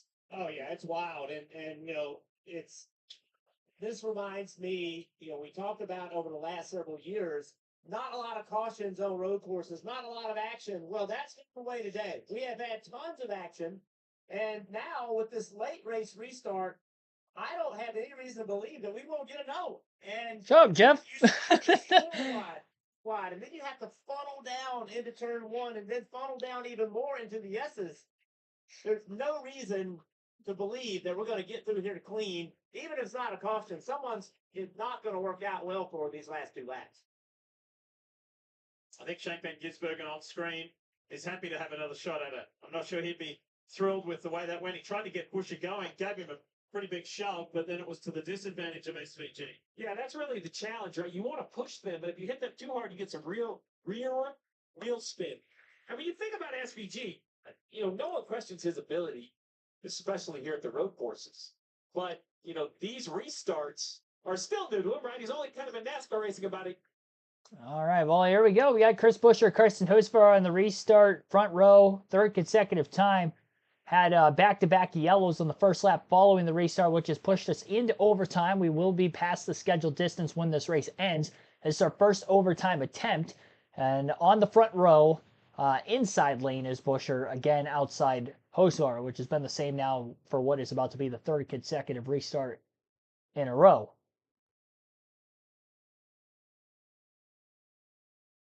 So Chris Buescher trying to go for his first win of the season. He was the first driver out of the cutoff points-wise. Green flag going to be back in the air. Here we go. Buescher had a great launch on the last restart, trying to make it 2 in a row. At the line, it looked like Hocevar actually beats him to the line. Great restart for Carson. 3 wide, maybe to the inside goes SVG. Got into the right rear corner panel of Buescher, and they go wide, 3 wide. And now down to side-by-side for the lead between SVG and Chris Buescher, and SVG is clear in the S's. A little contact between Chastain and Briscoe as they battle for 4th further back. Now single file. Exiting the S's, Shane Van Gisbergen is out in front. A little bump and run 3 wide maneuver into the first turn on the restart has gotten him to the lead. Into the bus stop, Chris Buescher's digging hard. Buescher so close to a few wins earlier in the season, and so close again here today. The battle before these late cautions looked like it was going to be between the 16 and the 17. It still is, but now on the restart with the 16 out in front of the 17 this go-around. Buescher needs to stay in the draft down the straightaways and just kind of do whatever he can to gain in the corners. Going to be tough in the dirty air. 16, first time he's had the race lead all day. First time in the clean air. White flag in the air, 1 lap to go. Now for SVG. 7 more turns for Buescher to get there. You know how hungry Buescher is for this win, but he's losing ground. SVG wide, through the rumble strips off turn 1, using all the asphalt he can. Same for Chastain, battling for third with Hocevar back there. He's in a Spire Motorsports sandwich. Zane Smith and Fitz still behind him. Meanwhile, for the lead out of the S's, still 1, 2, 3 car lengths back is Buescher. Hard on the brakes into the bus stop. Both cars at the front of the field. Buescher. Great through the bus stop. SVG messed up. Buescher's there. Into turn 5. He gets into him. Contact is made and Buescher's in the lead. SVG messed up in the bus stop, and now he's got 2 more corners to get to him. Bumpers have been traded back and forth, and it may not be done yet.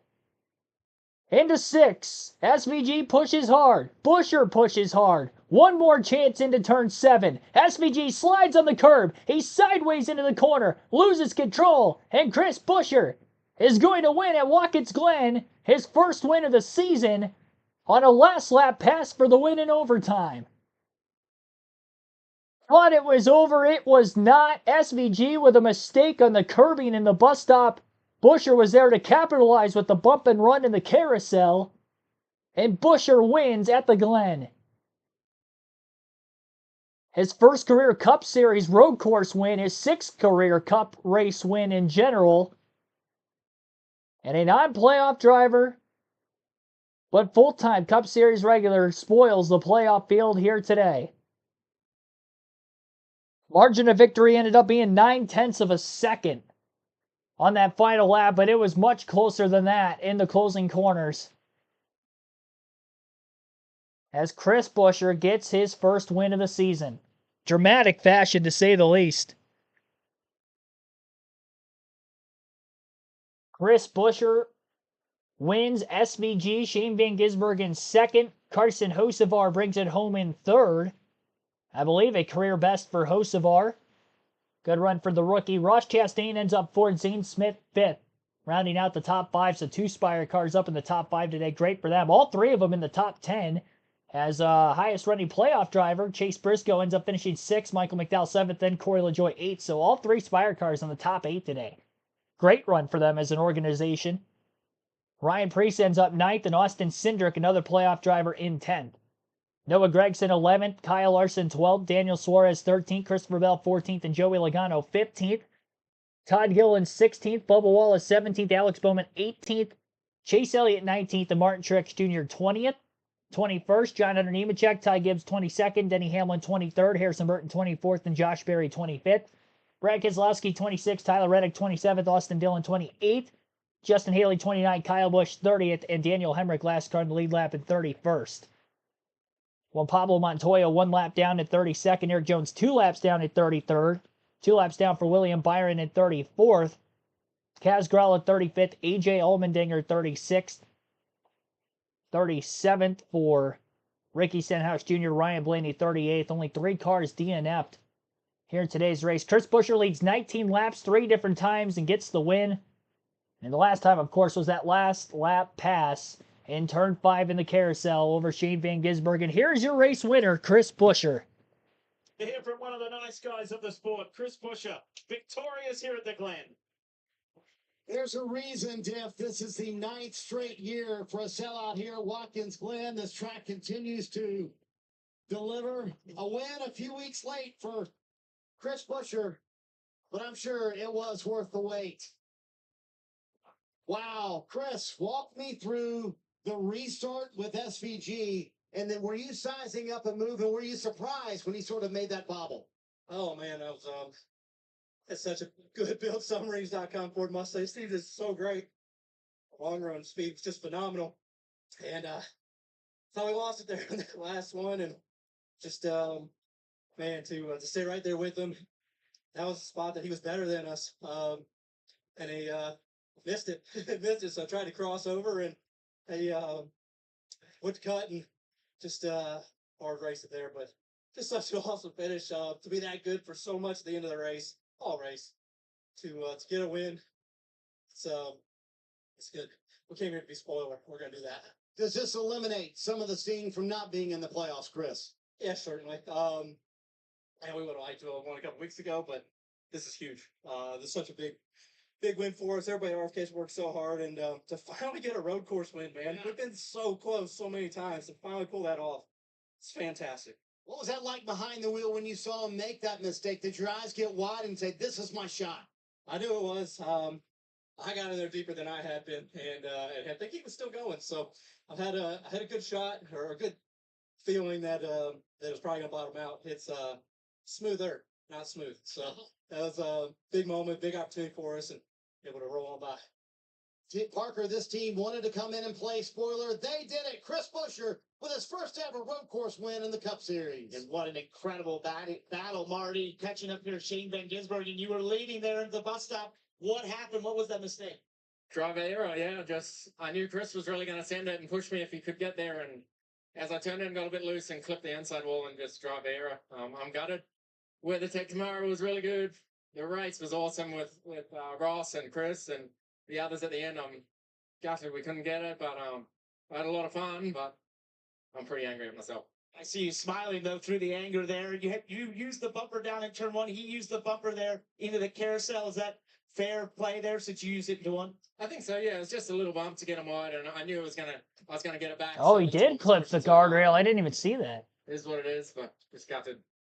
You can tell, guys, it was a crazy race, an awesome race, but he's still smiling there in Fishington. That was one to remember. Unreal final lap by both drivers. And Chris Buescher was denied a win to get into the playoffs back in Kansas by 1,000. Yeah, it looked like he, as he stated in his post-race interview, but SVG, in the entrance to the bus stop, he had clipped the guardrail, that first turn, first right-hand kink, clipped the guardrail. That pretty much upset him the rest of the corner, and that's what allowed for Buescher to be there into the carousel in turn 5.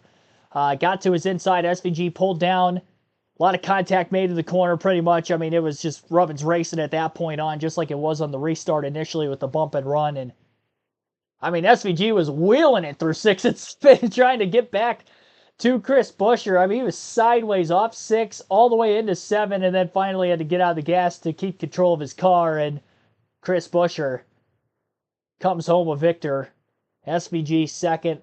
I mean, that's what I love to see. You know, the Rubbins racing, it is all fair game. If they end up finishing first and second, that's great. I don't like seeing guys wrecking other people for the win, but, you know, trading paint back and forth like that, that's NASCAR to me. And, well, we had it again here. Another classic finish on the final lap at Watkins Glen here today between the 17 and the 16. Again, Chris Buescher, race winner. We went through the race finishing results, other race statistics. Our average race speed today finished out at 80.98 miles per hour, 2 hours, 38 minutes, 39 seconds total time on the race. We went 2 laps past the scheduled distance, 92 laps, originally scheduled 90 in this race.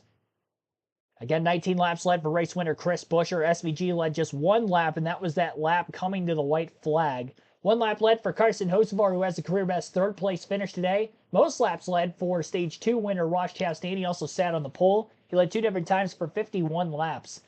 By far the most laps led in the race. Michael McDowell led for 7 during green flag pit stops, 2 for Corey LaJoie, 6 for Joey Logano, 1 for Alex Bowman, and 4 for Martin Truex Jr. Truex also won stage number 1.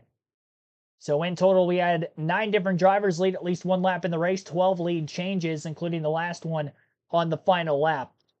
As the point standings stand, here is how they look. Joey Logano again a win last week at Atlanta. He's locked into the next round, and with a 9 playoff driver winning today, that means we still have 15 drivers trying to fight for those final 11 spots to get into the round of 12. Christopher Bell's plus 46 points exiting today's race. Even with that early spin, comes out above the cutoff line. Only 2 playoff drivers finished in the top 10 today. So not a lot of movement in the points ultimately as that being a result. Austin Cindric plus 43 points. Alex Bowman plus 41. Plus 36 for Daniel Suarez. Plus 30 for Tyler Reddick and Chase Elliott. Ryan Blaney, even with the lap 1 crash, plus 29. He got bailed out considering a lot of other drivers again finished outside the top 10 that he only, in return, loses only 16 points today to the cut line. Kyle Larson plus 26, came in plus 15, so he gains 11 even after he was involved in that 3-wide incident with Hamlin and Keselowski in the S's late in the race. He still finished 12th. 25th for William Byron, caught up in a big wreck there late as well. Again, not a lot of drivers getting good finishes in the playoffs today, so that allows for Byron to still stay that much above the cut line. Chase Briscoe plus 6 points. He came in below the cutoff line by, 21. Yeah, he was last. So Briscoe was last of 16 coming into the race today, minus 21. Comes out plus 6. Huge day for him, gaining 27 points on the cut line. Plus 6 for Ty Gibbs, came in plus 1. And Denny Hamlin, who came in plus 2, is now minus 6, first driver outside the cut line. Minus 12 for Brad Keselowski, who's in not 1, not 2, but 3 incidences today.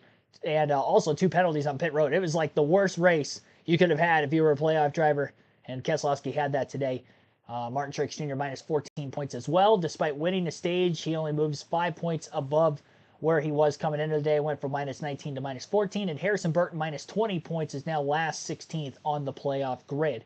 But all those drivers mathematically still have a chance to point their way into the playoffs next weekend. Nobody in a must-win situation heading into the cutoff race at Bristol next weekend. That will be taking place on Saturday night next week. We'll have truck race coverage Thursday night, Xfinity race coverage on Saturday or Friday night, and then Saturday night, of course, with the truck race coverage. Here's Truex with Marty Snyder on pit road. Months now, and it looked like for a while it would turn around. Martin, kind of walk me through what you saw there at the very end. Yeah, I mean, I thought our research Camry was it was solid. Needed to be better in long runs for sure, but we worked hard, persevered, and had good strategy. I think to have a decent day, and just as always, you get to the cautions at the end, and guys just drive right through you. So a mistake on my part to pick the outside lane on the restart, and then just got pushed 3 or 4 wide in the S's and in the marbles, and then that was the first the first restart, and then the green white checker got pushed up in the marbles again, and then run into from behind and wrecked. So luckily we got some tires at the end and passed passed like 6 cars in the last restart. But it's just crazy that all these races always come down to this, and I just don't really understand how guys can call themselves the best in the world when they just drive through everyone on restarts at the end of these races. So it's very frustrating, but it is what it is these days. So I'm out of here. Yeah, minus 14, they'll go to Bristol, but remember, finish second there. So certainly not a must-win scenario for them, Lee. Next weekend at Bristol, they have been very good there in the past. Lee, there's a... Forget any other interviews, as I'm still trying to catch up to the actual live broadcast of things. They might be going off the air, actually, with going into overtime here. I think their scheduled airtime ends at 6 p.m. Eastern, so that might be the last interview we end up getting today. Other things we got to cover, pre-race predictions. How did my fantasy team stack up, and or the pre-race predictions to the finish of the race? Shane Van Gisbergen's second highest finisher of those, not only on my fantasy team, but of the sleeper/must-have picks for today. He was my number 2 to potentially win. Ross Chastain, who was my number 1 to potentially win, finished in 4th and led the most laps, won a stage. SVG second in a stage, so good point stays for both of them fantasy-wise, and 2 for 2 with getting top 5s at least out of those 2 drivers. Also on the must-have list coming into the day of the playoff drivers, they pretty much all finished outside the top 10. Kyle Larson 12th, and then who else would we have had there? Tyler Reddick, who finished 27th, and missing somebody here. Martin Truex Jr., Truex 20th. And he was one of the few playoff drivers that were actually in the top 10 into those final couple restarts, but as you just heard from him, got turned on the second to last restart, got 6 more positions back there on the final lap, but ultimately not a great day for those guys. And AJ Allmendinger, who was also on the list today, luckily he was in my garage, but finishes 36, had that steering issue on the first restart of the day after qualifying inside the top 5. So winner today, Chris Buescher. Congratulations to him. And we will now take a look at our Fantasy League. You can join the NASCAR Fantasy League on the NASCAR.com website or the NASCAR mobile app. Free to sign up. Chance to win 2 tickets to any NASCAR race if you're choosing if you win our playoff or regular season championship. Obviously, regular season done. Playoffs 2 weeks in. If you're not in the league already, probably not going to be able to make up enough points to win the league this year, but you'll be in it for when next season starts, and we'll do it all over again. So again, KRC League in all caps, space capital L on league is the league name when you go to sign up. Free to join. All you need is your email when signing up. So I'll put it in the chat there. KRC League, So again, at Chastain, SVG, Larson, Truex, and Reddick on the team. As far as the head-to-head points go, I had Elliott over Hamlin, got that. Byron over Larson, I was wrong there. Reddick over Bell, wrong there. Cindric over Gibbs. So 2 for 4 on the bonus points.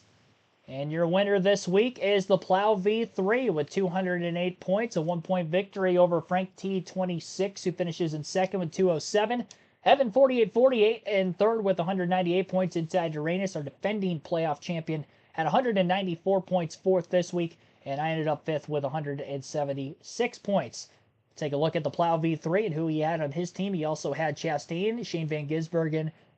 His difference was Michael McDowell, Joey Logano, and Daniel Suarez on his team, so that was different than mine. He also had Allmendinger, but was able to put him in the garage early in the race, just as I was. And as far as the bonus points go, he ended up getting 10 more bonus points because he had one more pick correctly. The different pick, he had Larson over Byron. The rest were the same.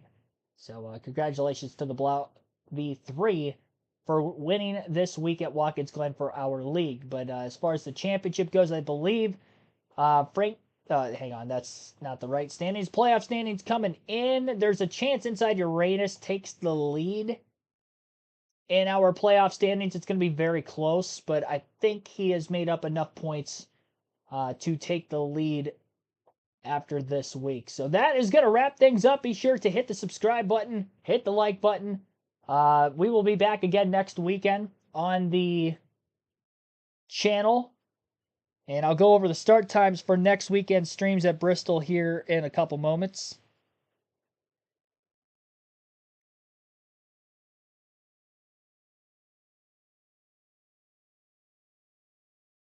So we'll start things off with the NASCAR Craftsman Truck Series stream Thursday night at Bristol. Again, Thursday night, 8 p.m. Eastern, we will go live Bristol Motor Speedway Truck Series race. And then on Saturday afternoon, we will go live, or Friday, sorry. So Truck Series race Thursday night, 8 p.m. Eastern. We will go live Friday afternoon for a doubleheader on Saturday, where we will have Cup Series coverage at 4 p.m. Eastern. Again, Friday afternoon, 4 p.m. Eastern, practice and qualifying for the Cup Series. And then after that, of course, we'll have the Xfinity Series race on Friday night at 7:30 p.m. Eastern. And of course, Cup Series coverage, rounding things out Saturday night at Bristol. And that will be starting at 7 p.m. Eastern. So again, 8 p.m. Eastern, truck race Thursday night, Xfinity race Saturday night at 7:30 p.m. Eastern. And then the Cup Series practice qualifying stream at 4 p.m. Eastern on Friday afternoon. Followed by, again, the main event next weekend, Saturday night, Bristol Motor Speedway, under the lights for the old Bristol night race. And that will begin at 7 p.m. Eastern with our pre-race. Of course, that is the cutoff race for the round of 16 in the playoffs. Before we go off the air, there was an interview with third place finisher Carson Hocevar. I'm in the midst of rewinding it right now to get back to that interview. Here he is. Van Gisbergen and Kim Kurt with the man who finished third, Carson Hocevar. And Carson Hocevar comes home in the third position in his first Cup start at Watkins Glen. That restart, is there anything you could have done differently? And what were you doing and thinking watching the first two battle? Have bigger gonads to drive it down in deeper like I probably should have. I knew how bad this car was yesterday. We were 38th. We were horrible. But this Mattress Warehouse 77 team was really, really strong. And I did everything I could to have leverage. And then I decided to just give away all my leverage. A little frustrating with myself. But, I reminded this team, and Luke is such a good leader of this Mattress Warehouse 77 bunch that, he reminds us that I'm going to be this much better. And if we could get in the playoffs next year when this race matters, we're going to have a really good notebook. But also, too, I'm going to be better, and the team's going to be better to capitalize when the opportunity comes again. Career best finish in the Cup Series for Carson Hocevar. Ty Gibbs finishes 22nd here today. You weren't able to get stage points in stage 2. Take us through your day. There was a lot of chaos out there. Yeah, a lot of chaos for sure. We were just not good today, and thought to have a good points day, but wish we could have had a better finish totally, and had a better points day. But it's just part of it. Hopefully, we learn and come back better. Just not a good day. So you came in here +1 above the cut line. You're now +6. So there was some improvement. What do you have to do at Bristol next week? Yeah, I think we were really solid the last 2 races. So hopefully we can have a good race this weekend and this coming weekend and have great points day. I feel like we're solid enough there to go win. The last 2 times we were there, so hopefully we can get over that step and then go win it. So thank you CW, thank you Toyota, Monster Energy. Wish you had a better day. It's going to be a high pressure Bristol for the 54 team. Well, I'm not sure how to summarize the first 2 playoff races for Denny Hamlin. Can you describe the level of frustration with what happened today, Denny? No, I mean, yeah, it's just a couple races where things out of your control just didn't go well. Yeah, I mean, the first lap. I mean, certainly I got to take responsibility for what I did on Saturday, which is not qualifying well, right? So that's on me, and certainly that put us right in the middle of where wrecks usually happen, and we got shoved into it. So let's talk about Bristol coming up next week. -6 below the cut line. Clearly not a must-win scenario at all. But what's the confidence level knowing you won, number one, back-to-back races, but number two, how good you guys were on the tire there in the spring?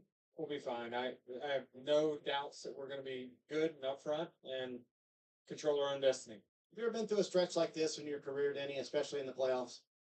No, not really. But we haven't really had tracks like this in the playoffs for the most part. Usually, you've got road courses and super speedways and a lot of them, but you don't have as many in the playoffs as what we have this year. So it's making for a lot of attrition and certainly, some good cars there below the cut line that likely will get eliminated. Well, they've called Bristol their house. He's going to have to go there and gain some points. Currently -6 below the cut line for Denny Hamlin. And Chase Briscoe comes home in the 6th position. Bigger than that, you made up a deficit. Came in this race -21. You leave +6.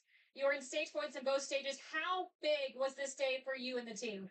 That was huge. I mean, that's what we needed to do, right? It was 4 stage points, run good in the race, and we were able to do that. So, yeah, really good, solid day for highpoint.com board. Felt like I could have got a couple more points, but just didn't want to risk it there at the end. I knew I was in a pretty good position compared to a lot of the field. So, yeah, did what we needed to do. Just need to go do that same thing next week. Just hit singles and doubles and don't do anything crazy. As long as we just execute all day long, it should be enough. So let's go on to Bristol and see what we can do. A massive turnaround, and in his words, doing what he did.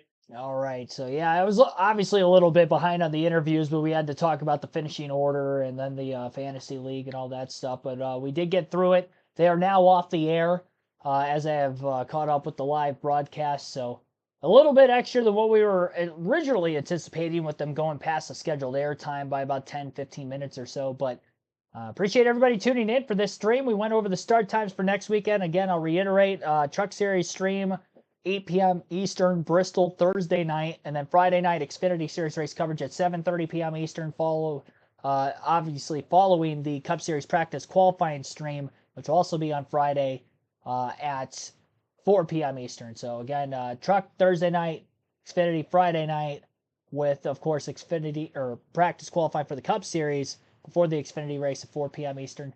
And then on Sunday night, I keep having my days mixed up. Saturday night, we'll go live for the Cup race at 7 p.m. Eastern with the pre-race. So Truck, 8 p.m. Thursday, Xfinity Friday, 7:30 p.m. Also Friday, 4 p.m. Eastern, practice qualifying for the Cup Series. Saturday night, 7 p.m. Eastern, we'll go live there. I didn't mess it up that last time, so there we go. Thanks for tuning in, everybody. NASCAR 7 streams during the week again. And going to be going live, actually, for a Milwaukee sprint race here tonight in a couple hours as well. So if you're going to tune in later tonight, we will be live yet again for a little doubleheader on a Sunday. 100-lap sprint race, Milwaukee Mile, Truck Series, NASCAR 07. Hope to see you hopefully tonight and next weekend and during the week. Appreciate it, everybody. As always, hit the like button. We did get to our goal of 100 likes. We are currently at 107. So be sure to hit the like button. Subscribe for more daily NASCAR content. See you guys back and better than ever next time.